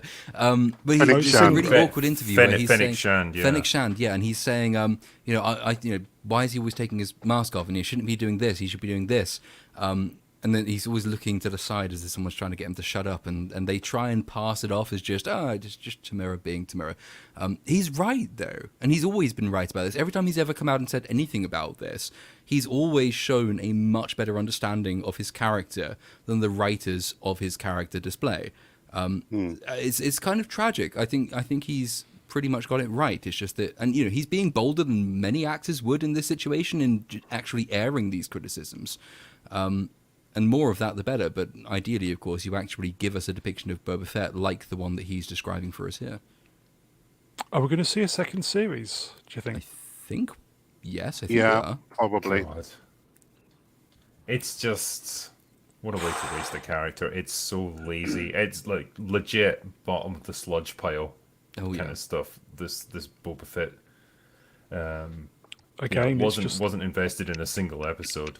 But content yeah, man. consume, isn't it? Again, I hate to say it, but yeah, I think having him paired up with Fennec Shand was such a bad idea because she's so much more interesting than him as a character. Just because they wrote her so much better. Will, would you care to read a comment from Bishop Moore, please? I'll do my best. Is that a pick of Boba Fett? Do they do Blue Milk Slim Fast? I mean, he's an older should do. guy. Yeah, give him I, credit. what I will say, I think he lost weight between his role in The Mandalorian and then his own show. Yeah. Because he does seem in better shape. And I guess it's just the result of like an actor who's in his 60s who hasn't done much action Well, done roles nothing. in quite a while. Suddenly being recalled to, hey, Yeah. you want to play this role that you haven't Yeah. done in like 15 years? Yeah. I mean, okay, I guess. Like, how much time do I have to get in shape? About 2 2 hours. weeks. Yeah. Wookie, did you see Boba Fett? I tried to watch the series. I kind of gave up on it because Well- I think just basically because of how Tamara was talking about, always taking off his helmet, talking too much, and yeah, his counterpart was written much more interestingly. Yeah, the best episodes of the Book of Boba Fett didn't have him in it. Yeah. Yeah. That Yeah, was shoehorned episodes of Mandalorian, wasn't Yeah. it? So, It's funny because Fennec gives him like really good advice most of the time. Like most of the time, her advice is like, you need to take a harder line on this. You need to demonstrate strength and ruthlessness, and this is how criminals conduct business. Like they have to fear you and respect you. And his line is basically, well, let's wait and see what happens. And then what happens is people try to kill him. It's like he never learns from it. Agent May was fantastic. I like really Agent May. shocking writing from start to finish. There's a couple of really the ones that stand out are the first shot of the show. He climbs out of the Sarlacc pit in his armor, and the Jawas steal his armor. And then in episode 4, is it? He goes into the Sarlacc pit looking for his armor that he crawled out of it wearing. He tries to fly Slave 1 into a Sarlacc pit, which is a hole in the ground, and then complains he can't see because his spaceship shut out the sun. Like, how do you write this? It's such nonsense. And Well, wasn't he going back for his armor that he'd already got? that's literally what I just said. Yeah, Yes, yeah, it yeah. is. It's just stupid, wasn't it? Sorry, I was typing something else. Sorry, guys. But yeah, Fair it's just enough. crazy, isn't it? I'm not good at grew up multitasking. Sorry, I guys. grew up surrounded by water. What are you talking about? How does that fit into your conversation? Why do you need to have someone explain to you how the criminal underworld works? That's who you are. And then the Vespa bikes, which was just a Ugh. completely yeah, ridiculous those- decision on the Horrendous. design point of view.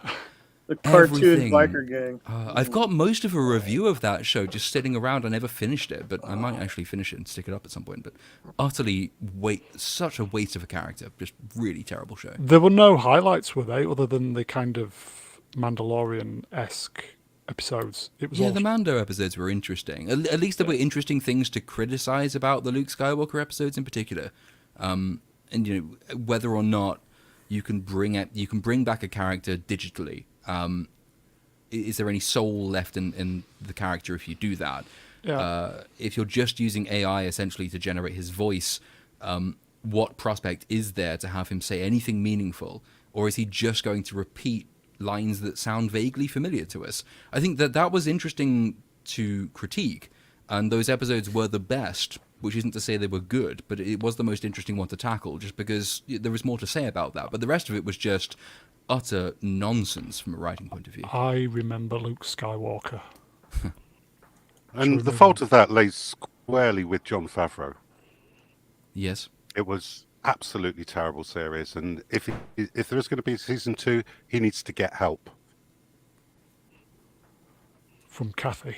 Well, I think Mando season 3, he's the sole writer on all but 3 episodes, I think. Oh, So good Lord. we will see. Yeah. Okay, so more Star Wars. Sean Levy, I think he's going to be doing the Deadpool film. He's been lined up to do another Star Wars film. Are we ever going to see another Star Wars film? Anybody? What do you think? Will? God, Are we going to see one? Is it dead? It is dead, isn't it? I mean, obviously they've got the TV shows and they're kind of bouncing between like garbage that seems to do fairly well viewing wise, like The Mandalorian, and stuff that's actually halfway decent but no one cares about, like Andor. But none of that's really generating much revenue, and I just can't see them investing like $200 million to make another movie. Not right That's- now, anyway.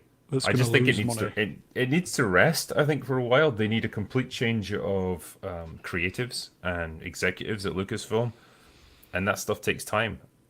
But that's the only way it's gonna get going again, I think. I will quickly say Tim Hannabom, I like saying that. It's dead for 10 years theoretically. Theatrically, Yeah. I would Which say probably so. is. Just need to get rid of KK and then we might be moving in the right direction.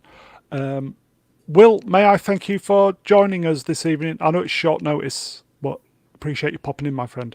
No, it was great to join you guys. I've been meaning to do it for a while. You guys, particularly Mr. Brown, you've done great mod work for me over many, many live streams. Yeah. And I feel like I should have been modding this stream, actually, return the favour. I think you are actually an honorary mod, I think. Oh, cool, yeah. Start banning Yeah, people. yeah.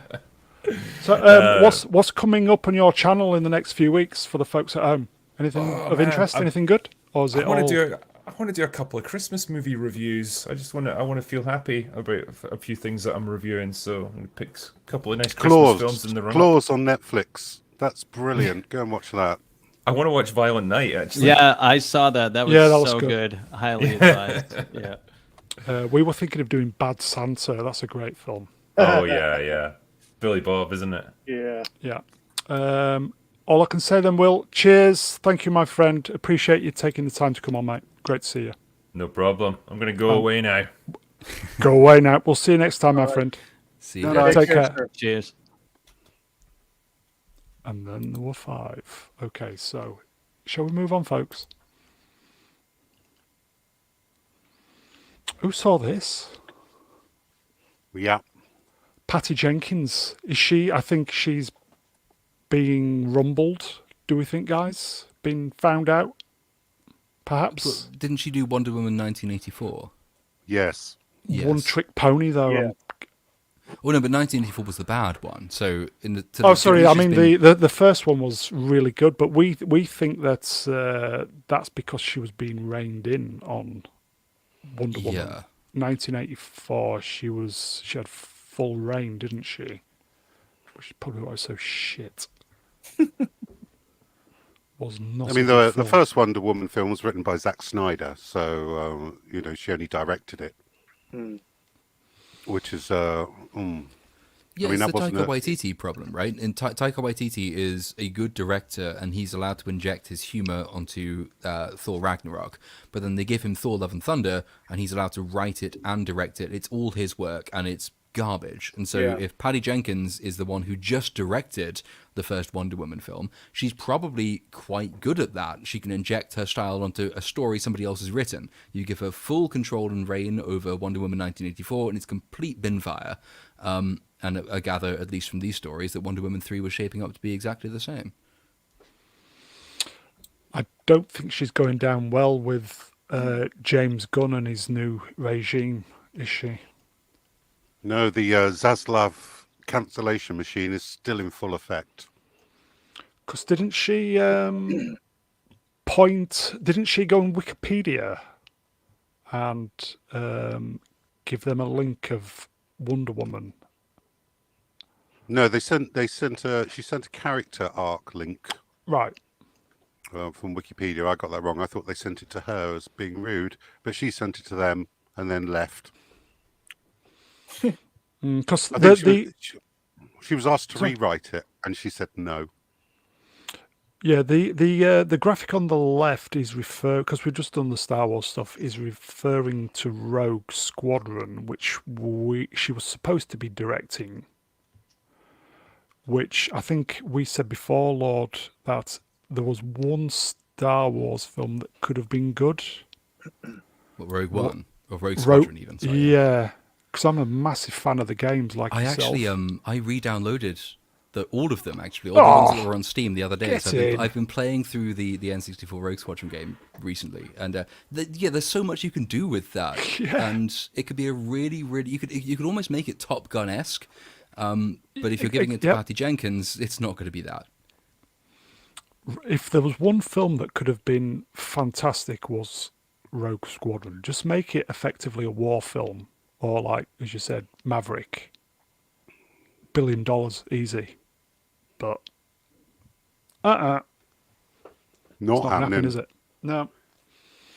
And speaking of not happening, her Wonder Woman 3 in the form she wanted it to be isn't going to happen. So do we think they're going to bin her off completely and get somebody else to do? No, I think this is just the termination of whatever's left of the Snyderverse before they relaunch the Gunverse. Does that include Wonder Woman being... She's part of left the out? Trinity. You can't leave her Right. out. Okay. Movie? What do you think about all this? I Good or thought bad it that she's was- gone? I think it's good that she's gone because she's kind of like the Taika Waititi situation where it's like he didn't write the first movie that he did and everyone liked it. And then they're like, well, why don't you write it too? And then it turned out to be total shit. And the Wonder Woman 1984 debacle ended up being the same thing as Thor Love and Thunder, really. I was just looking at her credits. I don't see why they would give her the writing duties based on her credits so far. Because she's a woman?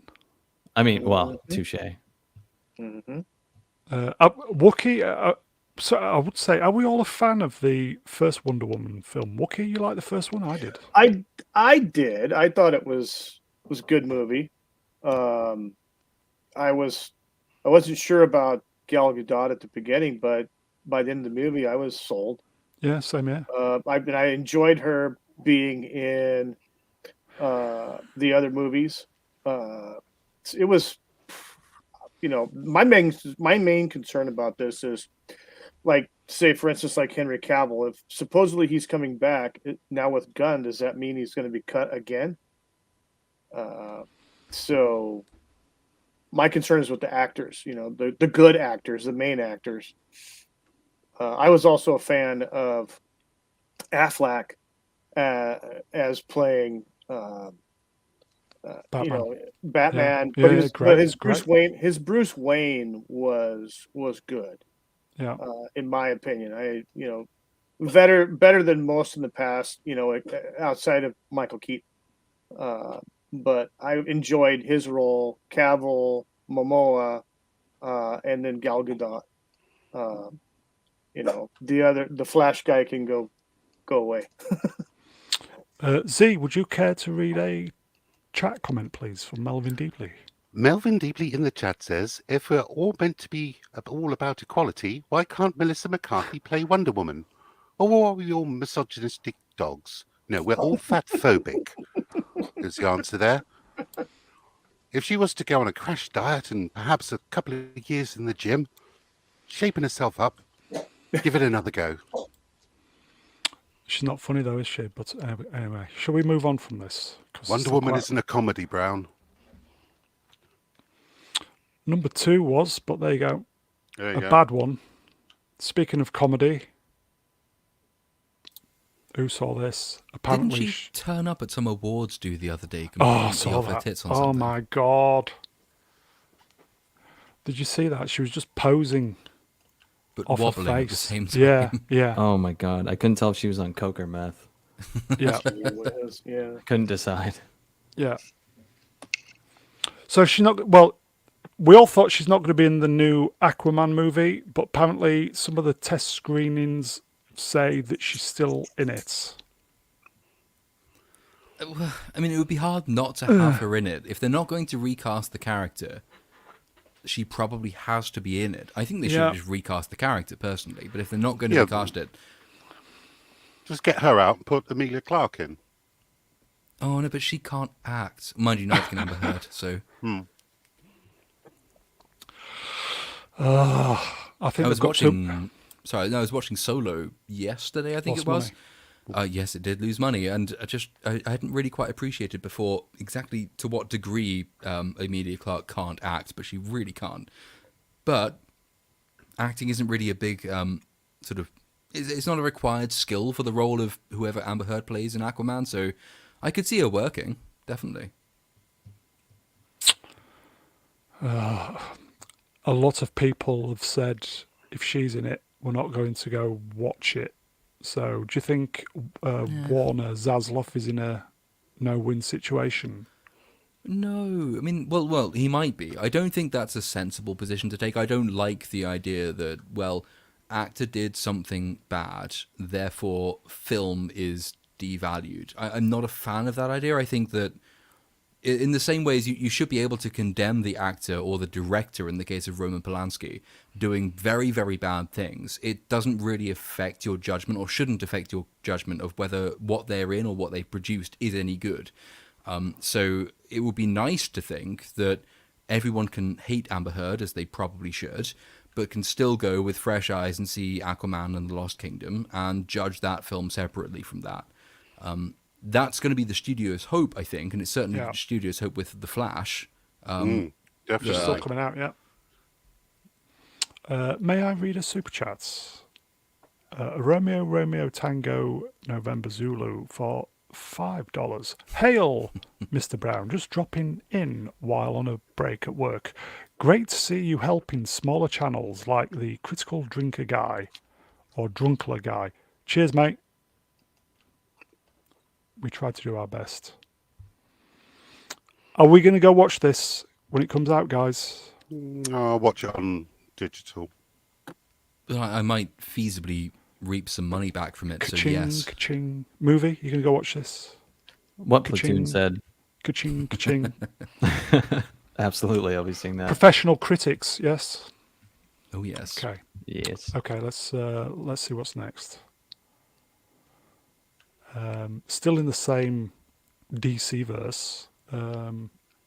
This dude's lying. Yeah. You think? Yes. There's no way that movie made fucking money. That's probably like 10 years from now projection money.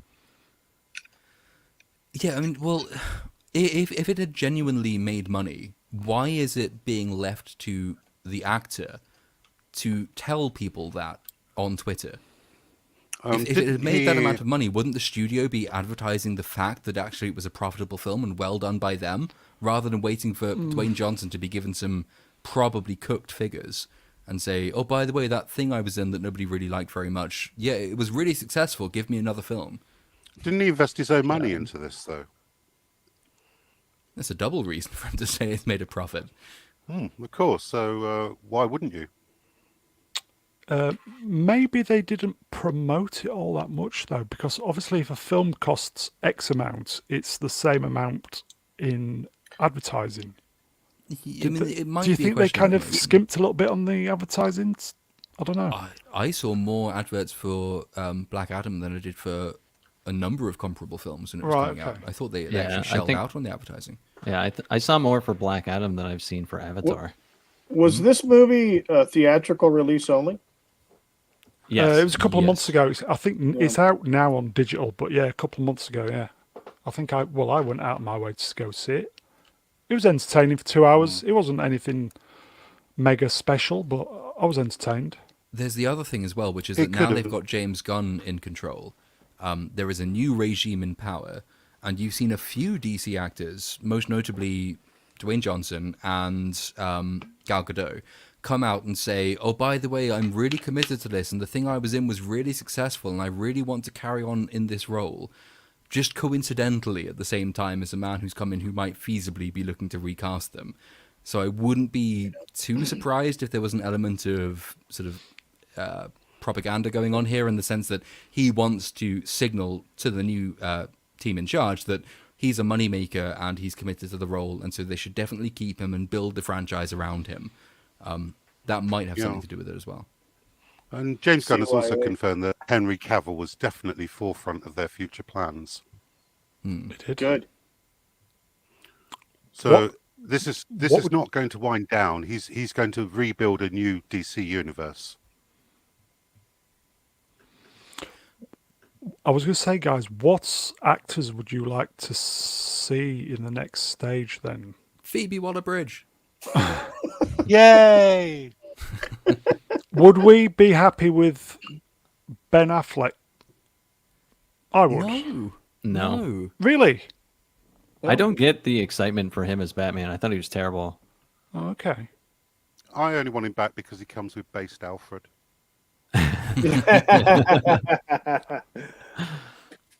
No, I enjoyed him, but I mean, I'm sure there's other actors out there that Okay. might fit. Gal Gadot, yes or no? Yes. She's very pretty, and so if you don't ask her to act too much, then yes. Savage, savage. Kal-El, no. Jason Momoa. Is that his name? I Yeah, couldn't it give a is. shit about any of these people. Well, Momoa's got a great personality, and as long as he's only playing himself, he's fine. Yeah. So, yeah, I mean, Aquaman was, I think, the most successful of all the pre-gun DCEU stuff. So there's no real reason to drop him. It's whether or not he would want to carry on doing it. But, I mean, hell, a lot of this does have to do with writing, though, doesn't it? So, like, Ben Affleck as Batman... I'm not a big fan of Ben Affleck. I thought his Batman was shit, but I do think that was much more to do with Zack Snyder. What did you say? Yeah, but that was much more Zack Snyder than it was to do with Ben Affleck. So MC, I liked Batfleck. Yeah, I did. Maybe was that's just okay. me and you. Yeah. Cavill. Do we want to see Cavill? Yep. Absolutely. Absolutely. Yeah. And what would we like to see him in? 3 movies? 4 movies? 5? I don't like trilogy? Superman as a solo hero. I think he's boring. I think he's like the Hulk. Like the Hulk doesn't need his own movie. He works better as a an ensemble. Yeah, ensemble. Yeah. Which is why I firmly believe that they'll probably do a Henry Cavill, Ben Affleck World's Finest team up, which is where I think they'll go next with this. Probably over 2 movies. Well, even if they recast, do you think that we're still going to be left with multiple Batmans on the screen? Because they're probably still going to make a sequel to The Batman. I've not even seen that one. I think that would be a mistake. Multiple? The reason, yeah, the multiple Batmans would be a mistake. The reason the Avengers used to work so well and MCU phases 1 to 3 worked so well was because you didn't have that distraction. Like Robert Downey Jr. was Iron Man, and Chris, which Chris was it who played Captain America? There's 3 of them. Chris Evans. Chris Evans. Chris Not Evans the ginger played, one either. yeah, he was Captain America. Like all of these actors were the character, and that works very well. If you start doing, well, we're going to do the mainline Batman / Superman films, but we're also going to do separate, dedicated films with different actors, I don't think that will achieve the same kind of cultural saturation as if you made the actors synonymous with the role. But there is some historical significance to having multiple characters. Octopussy and Never Say Never Again. James Bond, 2 different guys. But only one at a time, no? Or it was Never Say Never Again the film that nobody... The offshoot, sorry, that nobody watched. Yeah, that was the Connery one. I think it was something that was a pet project of his. I think if they don't do a sequel to the Batman, that's going to become like a Yeah, but they're cult going to, aren't they? classic. It's in production. Well, is it actually though? Like I thought I had heard a rumor where it, when the old guard was in there, it definitely was moving ahead because it was their biggest moneymaker. Apparently, JJ's still making his POC Superman. Apparently. Oh God. Wait, so what? J.J. Abrams is making Superman? Yeah, with Ta-Nehisi Coates. Yeah, apparently that's still in Oh development. My God. I know, that's what I said too. Yeah. That's like the unholy duopoly of shit. J.J. Abrams and Ta-Nehisi Coates, so it will be nihilistic and also nihilistic, basically. Mm-hmm. Oh, no. Oh.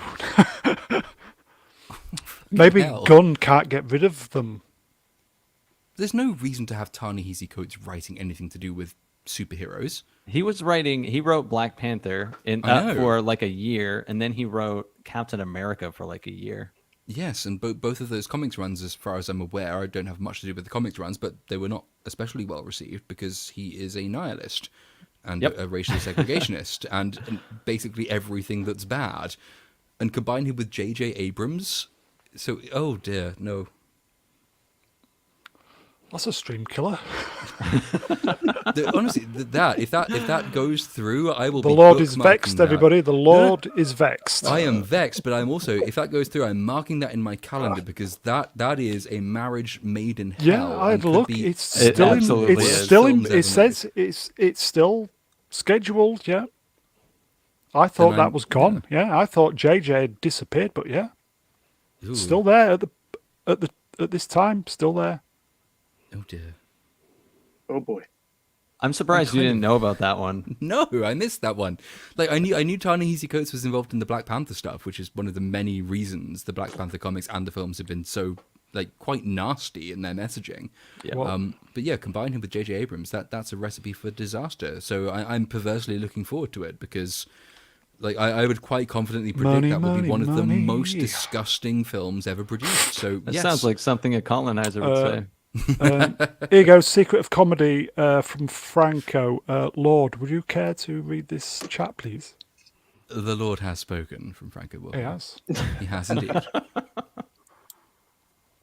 Okay, so I like The Rock. I enjoyed the film, but it was The Rock just playing The Rock, and it got me out of the house for 3 hours. So Yeah, it's a bit like Nicolas Cage. He can only play himself. yeah, I enjoyed it.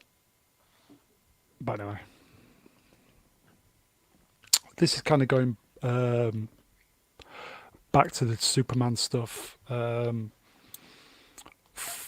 it it said was it the 40? Let me have a look at my graphics. How many years from when? How many years? 40. 44. It's right at the bottom of the 44. slide, Brown. Look at the slide. I was looking at it. 44 years. Can you believe that? Yeah, James Gunn mentioned that it was the 44th anniversary from the premiere, I think, not from the release, but everybody was kind of worried that there was a rumor Gunn didn't get along with Cavill and that it wasn't going to happen, and people were basically saying you've got to do a Superman movie with Cavill. And our friend of the channel, Romeo Tango November Zulu, tweeted or replied to Gunn, and actually fair play to Gunn if he responded. Yeah, he said, Jimmy, don't toy with us, mate. If you can deliver a good Superman movie, what's it say? You will really be a Superman. Cheers. And then Gunn goes, Superman. Yes, of course, Superman is a huge priority, if not the biggest. So it does look promising, guys. What do you think? Are we going to see that optimistic, the optimistic Superman, which the Mega Geek is always banging on about? What do you think? I would say yes, hopefully. I think James Gunn is fundamentally an optimistic writer and a storyteller. He has an appreciation of the fun, but is, unlike Taika Waititi, quite good at balancing fun with story. Guardians of the Galaxy, it does lapse into pretty unforgivable silliness by the end with the dance-off, but it is nevertheless a very optimistic thing. I think James Gunn's problem is his propensity to silliness. So as long as they can make an optimistic Superman, which I think he would want to do, but avoid turning it into sort of Guardians of the Galaxy silly, that could be very successful. As to whether or not Henry Cavill's in the role or somebody else, I don't know. But you have a higher chance of getting an optimistic Superman with James Gunn than with most other directors they might have chosen.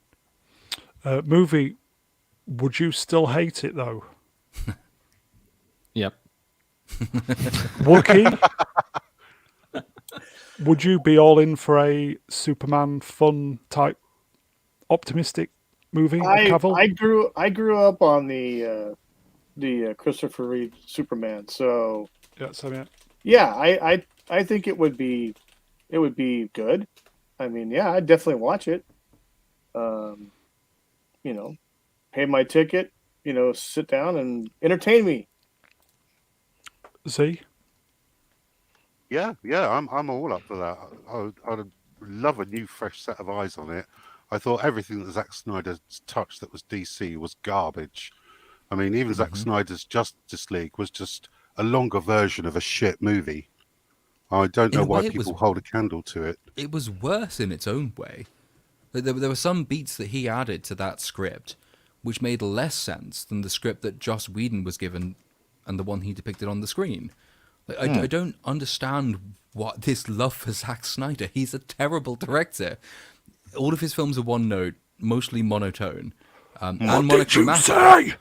All it was slowed down versions of the original stuff, a couple of retaken lines that were no better than the originals, and then random long shots of like Ezra Miller's Flash picking a slow-mo hot dog out of the air.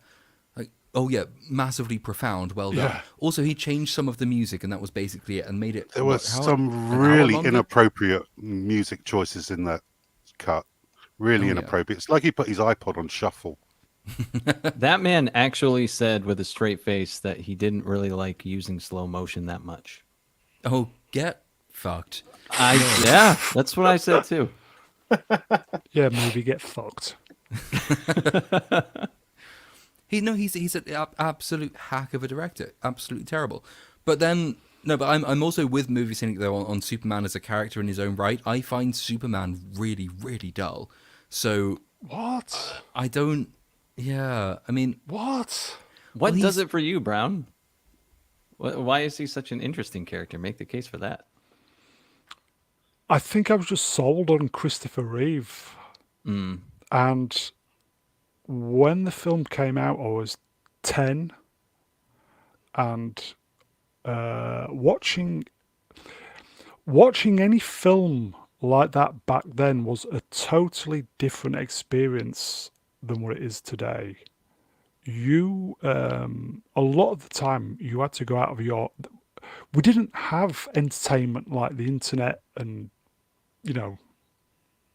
5 channels and Sky and all this stuff. You had to go out of your way to watch something.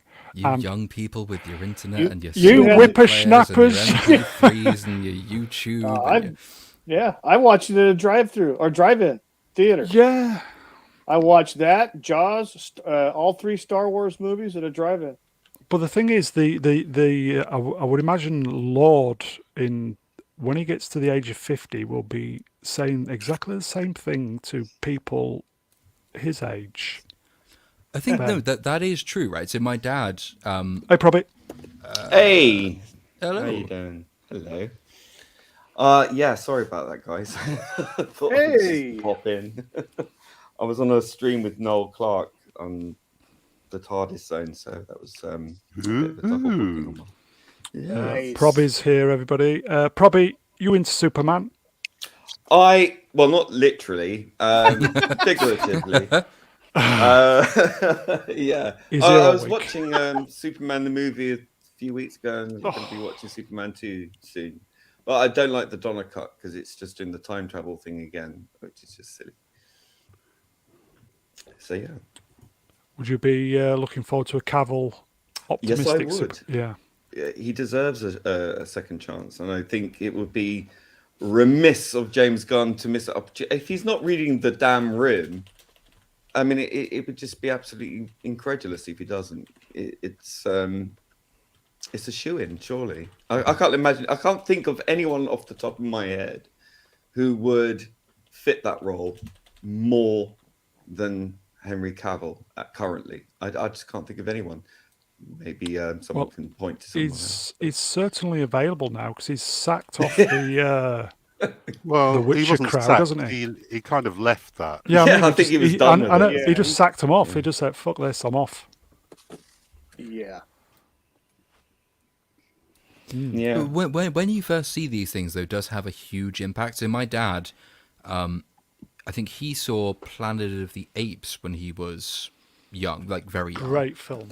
I know, and I like Planet of the Apes, but he said, Planet of the Apes had a bigger impact on me than Star Wars did, because, I was at that age when I saw it, and I was at that place when I saw it, and Yeah. it became, part of this. It's part of your own unique human experience when you first watch a film is very important. And Superman, I think I would want to slightly separate that though, because I think, there is that element in Superman. If you've grown up watching Superman, you saw that at the cinema the first time, that's embedded in your entire life story, that's a really good reason to value Superman highly. And I understand that.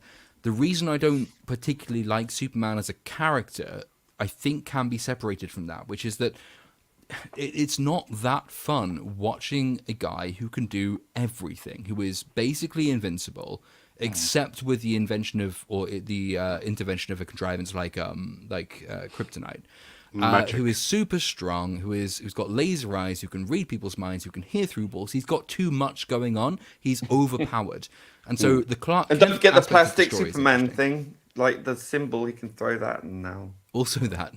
But the Clark Kent aspect of his character is interesting just because you can do human things with him. So you've got more character arcs and beats that you can hit with that character. But as soon as he becomes Superman, unless you can find a way of just throwing kryptonite in there for some reason, well, you already know how it's going to end. So what's the point of getting invested in that? Here you go, folks. Appion in the chat. Thank you, Platoon. Sorry, Z. I felt the same. I understand and appreciate everybody saying that Superman is boring, but I have to disagree. If you watch the Superman, watch the Superman animated series, the Justice League animated series, or any of the DC original animated movies, his characterization on there is absolutely superb. I just don't don't think know it's- why it doesn't translate.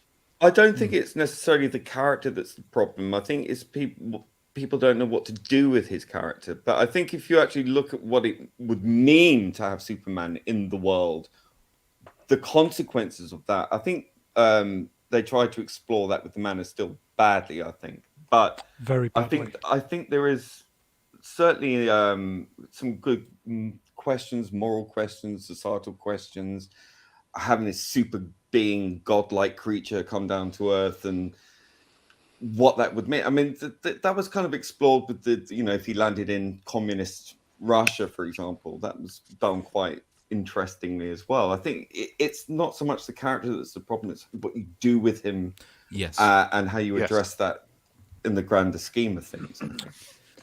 If I may interject, I don't know if anybody has ever watched the 1950s television series Superman with George Reeve. George Reeve, isn't it? Yeah. It was all black and white, of course, but his acting was so great as Superman. He made the character interesting. Superman was actually cracking jokes and stuff sometimes.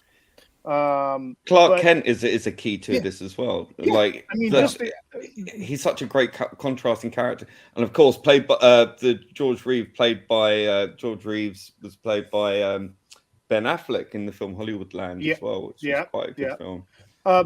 George Reeves was a tremendous actor, and I think they had good writing as well for those episodes, and it just was an interesting show. Very much like Superman and Lois. That's the best thing CW has done in years. Well, I don't know how you feel about Lois and Clark, but I used to watch that all the time.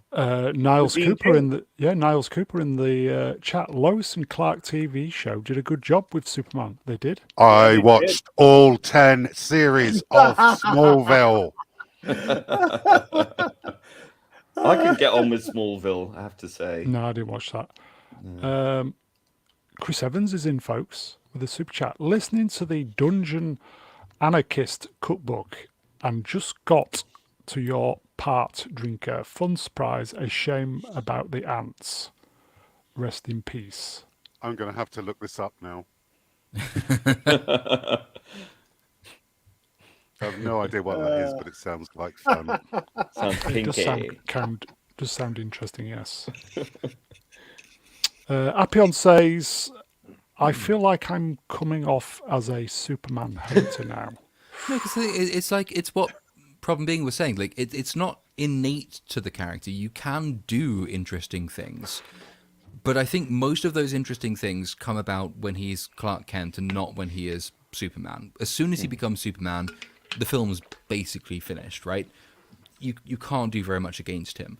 It's how you use the character that determines whether or not the character is any good. The problem is that Superman is so all-powerful that you are limited in what you have to do. You have to be more clever with what you do with him because he is so all-powerful. If you were less powerful, you could be easier. General Zod. Superman 2 is fantastic. Yes. Well, they killed him on the Man of Yeah, Steel. no, didn't they? I just no, that's not General Zod. Yeah. No.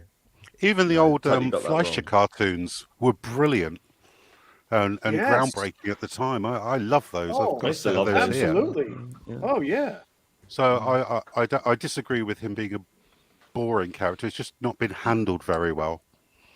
I think it's because we've advanced in society and technology and all these things, attitudes and modernization has really transformed since the computer and internet age.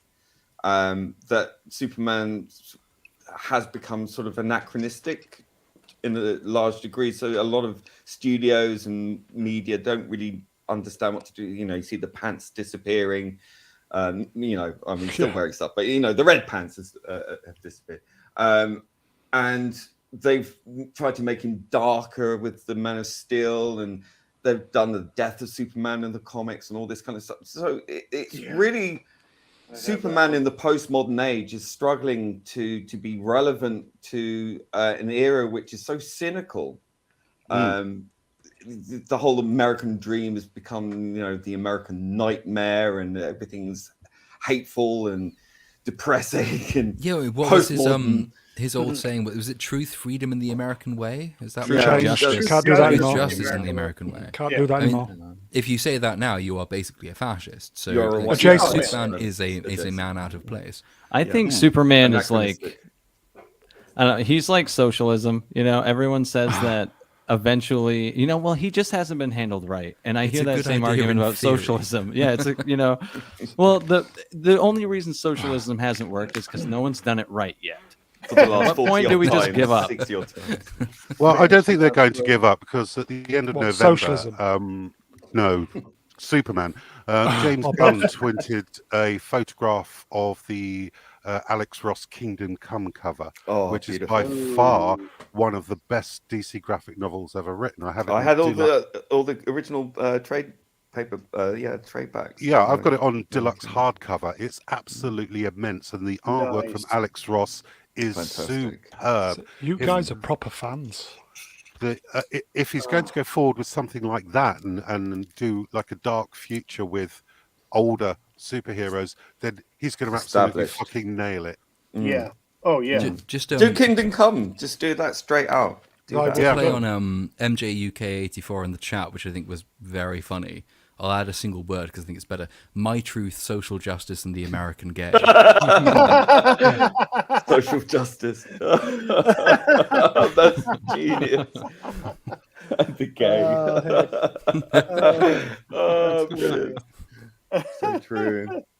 And they're getting more back to the Superman character because they've had him once again saying truth, justice, and the American way in the comics I when saw, they and removed there that was, for quite a while. There was an animated thing quite recently, wasn't there, where he says that as well? I think that might be what I'm thinking of. Yeah. Because it was an animation where there's a kid riding on his back or something, not in that way. It's not Disney. I'm sorry. And so it's yeah. But then again, inevitably people piled on that as being backwards and reactionary and all this. It wasn't a Disney production, so With I think we've said this before. With everything that's gone on with Marvel at the moment, I think Black Adam just kind of highlighted that. I think they've got a captive audience that we want something that's not Marvel shite anymore. What do you think, guys? And Superman would be the one. I think they've got. If they do it well, it's going to make a ton of money because I think we're all just fatigued out on Marvel. What do you think? Yeah, I think if James Gunn hits a home run, he's got to do it with like the Kingdom Come thing. I think if he does it right, it's going to blow Marvel out of the water. Because there's so many DC universe is big, but like it's not really been done right forever. And if he does it right, which he has the capability of doing it right, and it could be a game changer and a half. I That's don't my know, opinion. I don't know if it's generational of mainly people of a certain age, mainly mine, Probbies, Z, Wookie. It was all the DC stuff growing up on TV.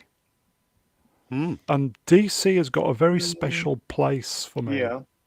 Would you agree? What do you think? Yeah, Batman animated series, Superman animated series, Batman, Wonder Static Woman, Shock, Justice Yep. League, Static Shock. all Yep. fantastic. Yep. Well, even before that, before that, if you go back, I mean, you're looking at the Batman TV series in the '60s, Adam West. Shazam. You have the 1970s. You have Linda Carter as Wonder Woman, and then amazing, of course you have Christopher Reeves as Superman in the '70s. Yeah. So yeah, I mean, you have even there was a TV show I think in the '80s was a Flash TV show.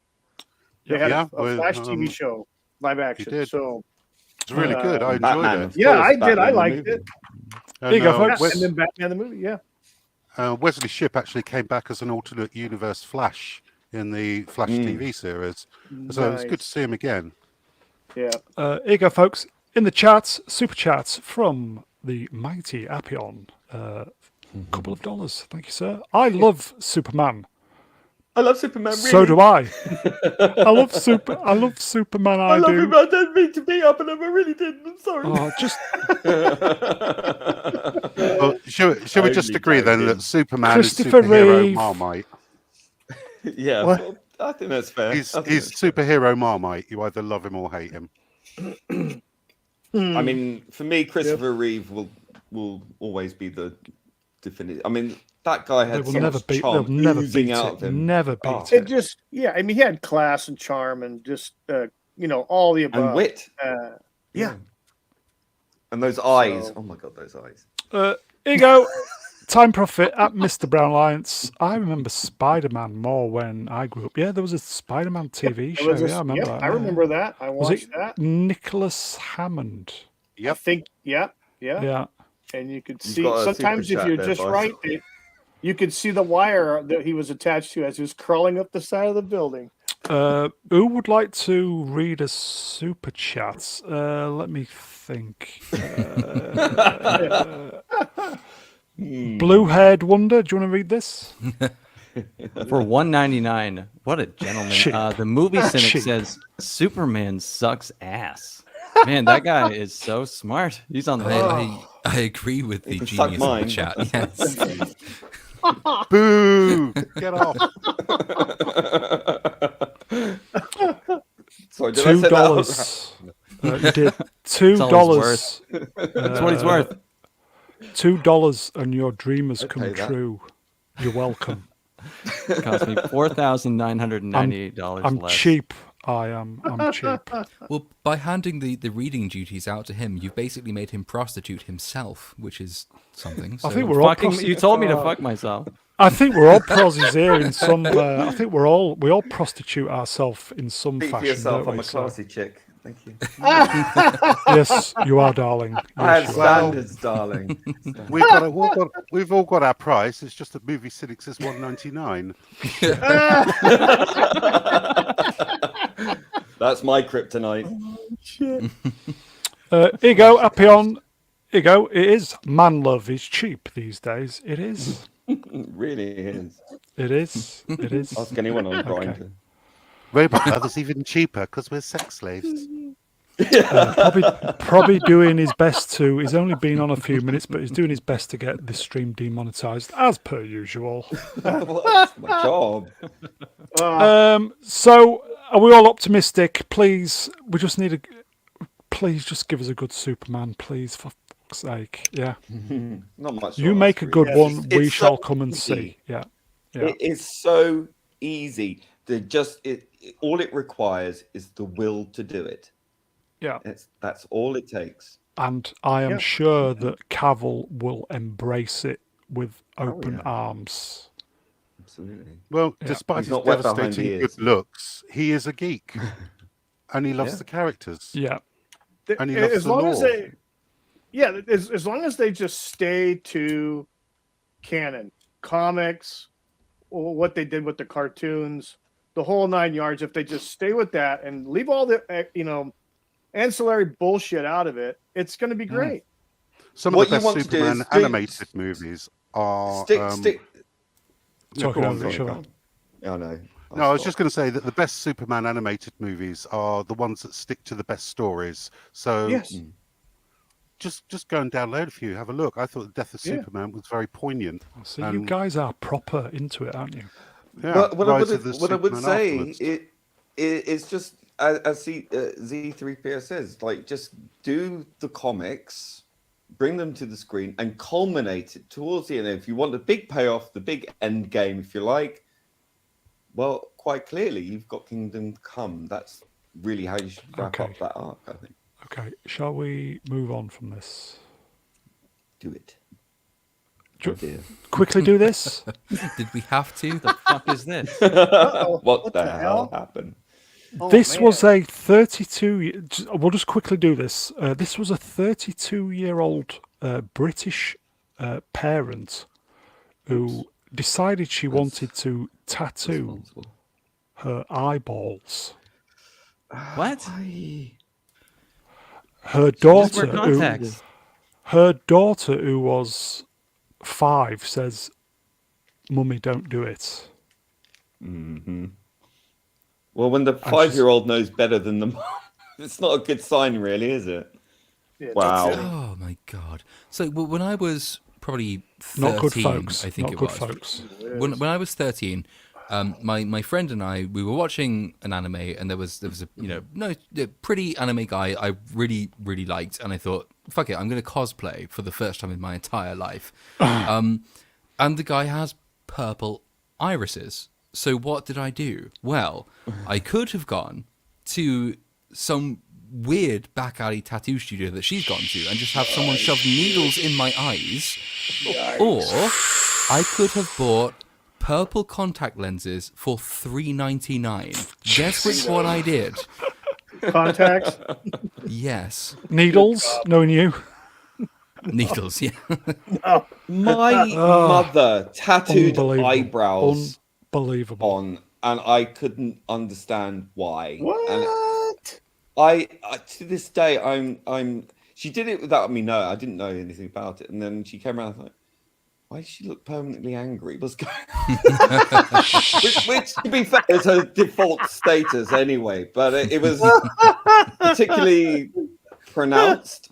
Yeah. I don't know what to Okay. say. I thought, oh yeah. Look. I had an English teacher Nice. who used to draw her own eyebrows on, but she needed glasses and rejected that she needed glasses. So she would draw them on. She would come into school and she would have 2 sets of eyebrows because she'd have drawn them on above her actual ones. But at least you wasn't didn't inject needles in your fucking eyes. Crazy. Was it an English teacher Oh, called God. Miss Thomas? It was an English teacher, but I don't remember her name. It could well have been Miss Thomas. Because we had one fuck? exactly the same. It was a substitute teacher at our school back in the 80s. As she came in, and she looked like she was in a permanent state of surprise. Yeah. Or the Okay. tragic clown look that Oh. Cherie Blair used to have. Remember? If I may quickly, Melvin Deeply in the chat. Tim's. This is a favour for everybody who's watching. There is a link in the in the video description. Tim's talk is up to 933 subscribers. Please help him reach the 1K. And there's a link there. It's always difficult, that last push I for the shall 1K. So, do that right now. as a personal favour, everybody, he's a good lad, is Tim. I'll do that. Subscribed. See if we can get him to the 1K. Okay, so, and finally, is everybody ready? This is big for the channel. Uh-oh. Did you actually buy it? Calculon! It's Calculon. R.I.P. That was in my Calculon. that was in my local HMV.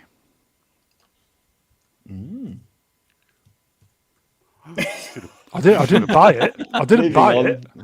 You should have I done don't think that. anyone would Plastic-free judge you just packaging, so because you you bought can't it. see how shit the paintwork is. Yay! Yeah.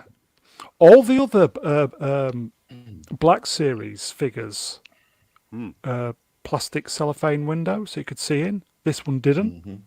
Oh, So one, you How couldn't do you know if see it's what was. broken or not? So you couldn't see what was going on. What is he, a lumberjack? Hasn't got Probably. any women's clothing on. What are you talking about? And obviously, the people at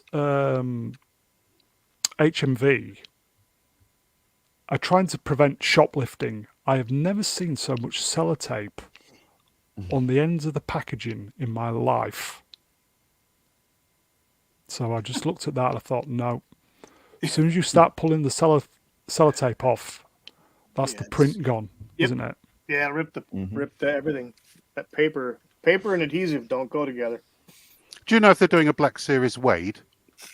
Thank I hope God. so. I hope so. I hope they do a quarter scale statue for $2,000 for that guy.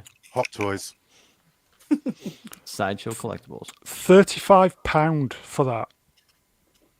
Wow. It's just bizarre. I think that this channel is the entire fan base for Calculon. Yeah. So I don't know how they funded it. Yeah, Unless I'm someone such- here has been funneling the money and not telling us. I'm such a fan, I even typed it in wrong. Calcium. You're calcium deficient or something. Also, in the display rack, there was the Grand Inquisitor walk. Have you seen the? Has anybody seen the Hot Toys She-Hulk? I did see that. Oh, yeah. God, yeah. She's got a stare like she's just done meth. Got that Amber Heard look. You mean like in real life? Allegedly. The Inquisitor walk was 25 quid. I think some of the other Black Series were reduced as well. But this one, for some reason, full price. Wow. I don't Shocking. understand. Especially when they're doing buy one, get one free on Reeve. It just looks like a really simply made bad Transformer knockoff. Yeah, Doesn't it? It looks a bit like yeah. Bumblebee. Like Bumblebee. Like, I'm so glad you said Transformer. Easy.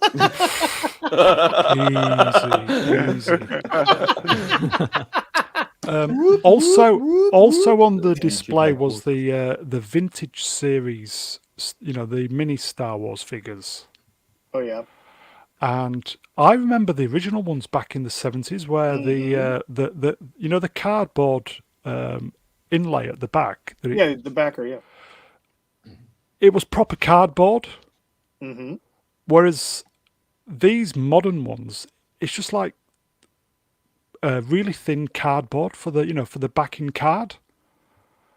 And it's like, are they that desperate to save money? Yeah. When the actual Well, no, figure is like £13-14 for one of those figures. Signal. It's a virtue signal. And they do that in order to cut costs, but it's in order to say, oh, look how ecologically sound we are and how It's virtuous not the point, we are. though, is it? Yeah, they don't give a shit about customers. That's the last thing on their mind. Come on. No. Anyway, I'm not spending 35 quid for one of them. I just don't think it's worth it. Is it me or is it? I am a Yorkshireman. I am a bit tight, but I think 35 quid is taking the piss. Or is it me? That about seems standard pretty now. I mean- typical. Yeah. Yeah. I mean, it's about 25 quid for Doctor Who figures, which are probably about half that size. And not in Yeah, just the packaging. Star Wars figures here, at least in my local Target store, they're anywhere between, depending on the character, $15 to $20. But if you wait until they go on sale because no one buys them, then they might knock 75% off. They've how also they got can't to even make up give- for the changed. huge losses. They can't even give With the all the Ray friggin' and- Wakanda Forever ones away. They're already discounted. Yeah, Oh, the Ray, Burnham. Ray and Yeah, Admiral Burnham. Holdo is still on clearance. Here you go. Isn't that the Cheers, irony, MC. though? You know, they give us all these characters no one wants, and they talk about saving the planet and having this packaging and all this, and all that rubbish that they're not selling the is just going to point. end up in landfill anyway. Yeah. So I mean, it's a complete non-starter. It's complete nonsense. Rubbish. If that had been 20 quid, I'd have bought that there and then. Even with the sellotape, I'd have risked the sellotape. Sellotape's free. Just so you could have done a thumbnail of it.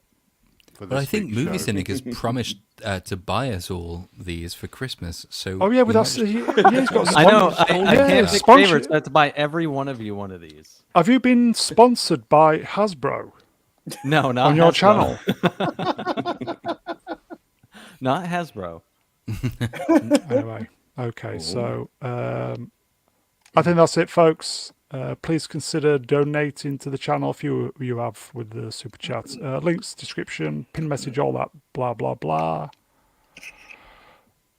There you go. I will say, R.I.P. my love. very very stressful evening at the beginning. Herding cats.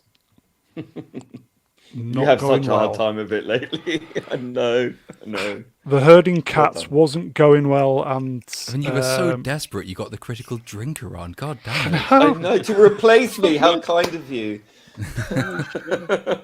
I know. I My was standard.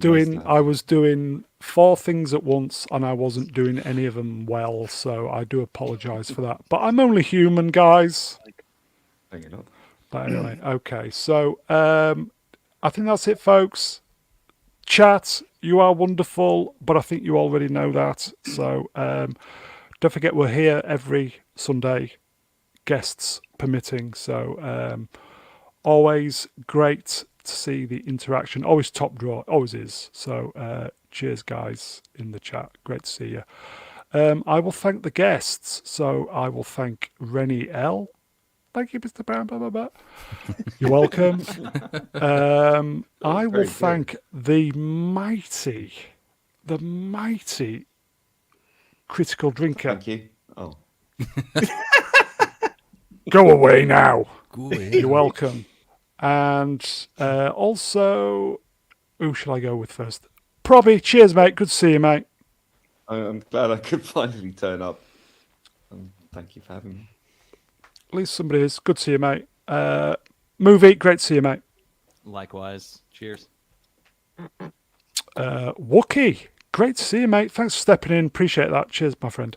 Oh, thank you for allowing me on, and I've had a great time, and I was awesome just sitting here and warming the bench and listening to all the great minds. Yeah. I will say, Check generally, out Wookie's channel. It's hilarious. yes. I will we had a genuinely, good time the other day. yesterday. yeah, I will genuinely say, folks, the only stipulation if you want to come on this channel or take part is you have to have a decent mic. So I know Z hasn't, but thank you, Z. You're very welcome, and I think I'm going to be joining Wookie Fever on his Saturday show next week. Yes, Which will be thank you nice. for. So, Wookie, have you got a link to your channel? You're able to put it in the chat. So You always make things hard on me. yeah, if not, I'll put it in the put it in the description. Yeah, That's please. That would be gratitude. great. That's what we like to hear. Thank you so much. I really appreciate it. And last but by no means least, it's usually the Mega Geek, but he's ill. Get well soon, Ian. The boy wonder himself. It is the lad. Lost Chord. Cheers, my friend. Thank you as ever. Wookie, if you want a guest, I'm probably going to be free. Appion in the chat is going to start live streaming, I think. If you want a guest, I can probably make the time. So happy to do those. And yeah, thank you, Brown, for setting all this up. It's always good fun. If you like, I was going to start trying to review some really bad 1970s horror movies. Oh, yes. that sounds pretty good. Yeah, no, you know what? You're welcome anytime you want. Anytime. Everybody on this panel is there's always an open door. Wookie is policy. one of the best. He's such a good guy. There you go, folks. There's a link. In fact, they're all doing it. Z, doing a Wookiee Fever and Time Prophet as well. So The Time Prophet. I think that is it. Yes. I did Yes. say thank you, didn't I, Lord? So brains all over the place. So. Well, I mean, yes, but it is me, so you really need to say it like 4 Okay, times. right, okay. So and last and On your knees, peasants. More. Kneel pheasants. before platoon. Yes. Pheasants. Don't forget, it's pheasants. And last but by no means least, I think he's going to reach 100,000 by Christmas.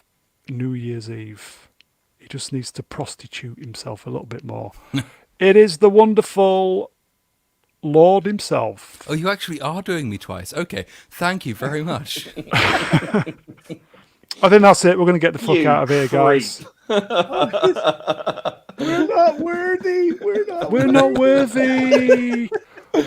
What us the Platoon, creeps? platoon, we're not worthy. We're not worthy. And apologies for not doing Nobody yesterday. We will definitely do it next week. So take care, everybody. Because no one Yeah, was no- around, lol. There's the irony. We were doing Please Nobody, but subscribe there was to Drown. nobody available. So I think that's it, folks. Let's get the fuck out of here. Have a great week. See you next time. Bye-bye. Bye, everybody. Bye. Bye.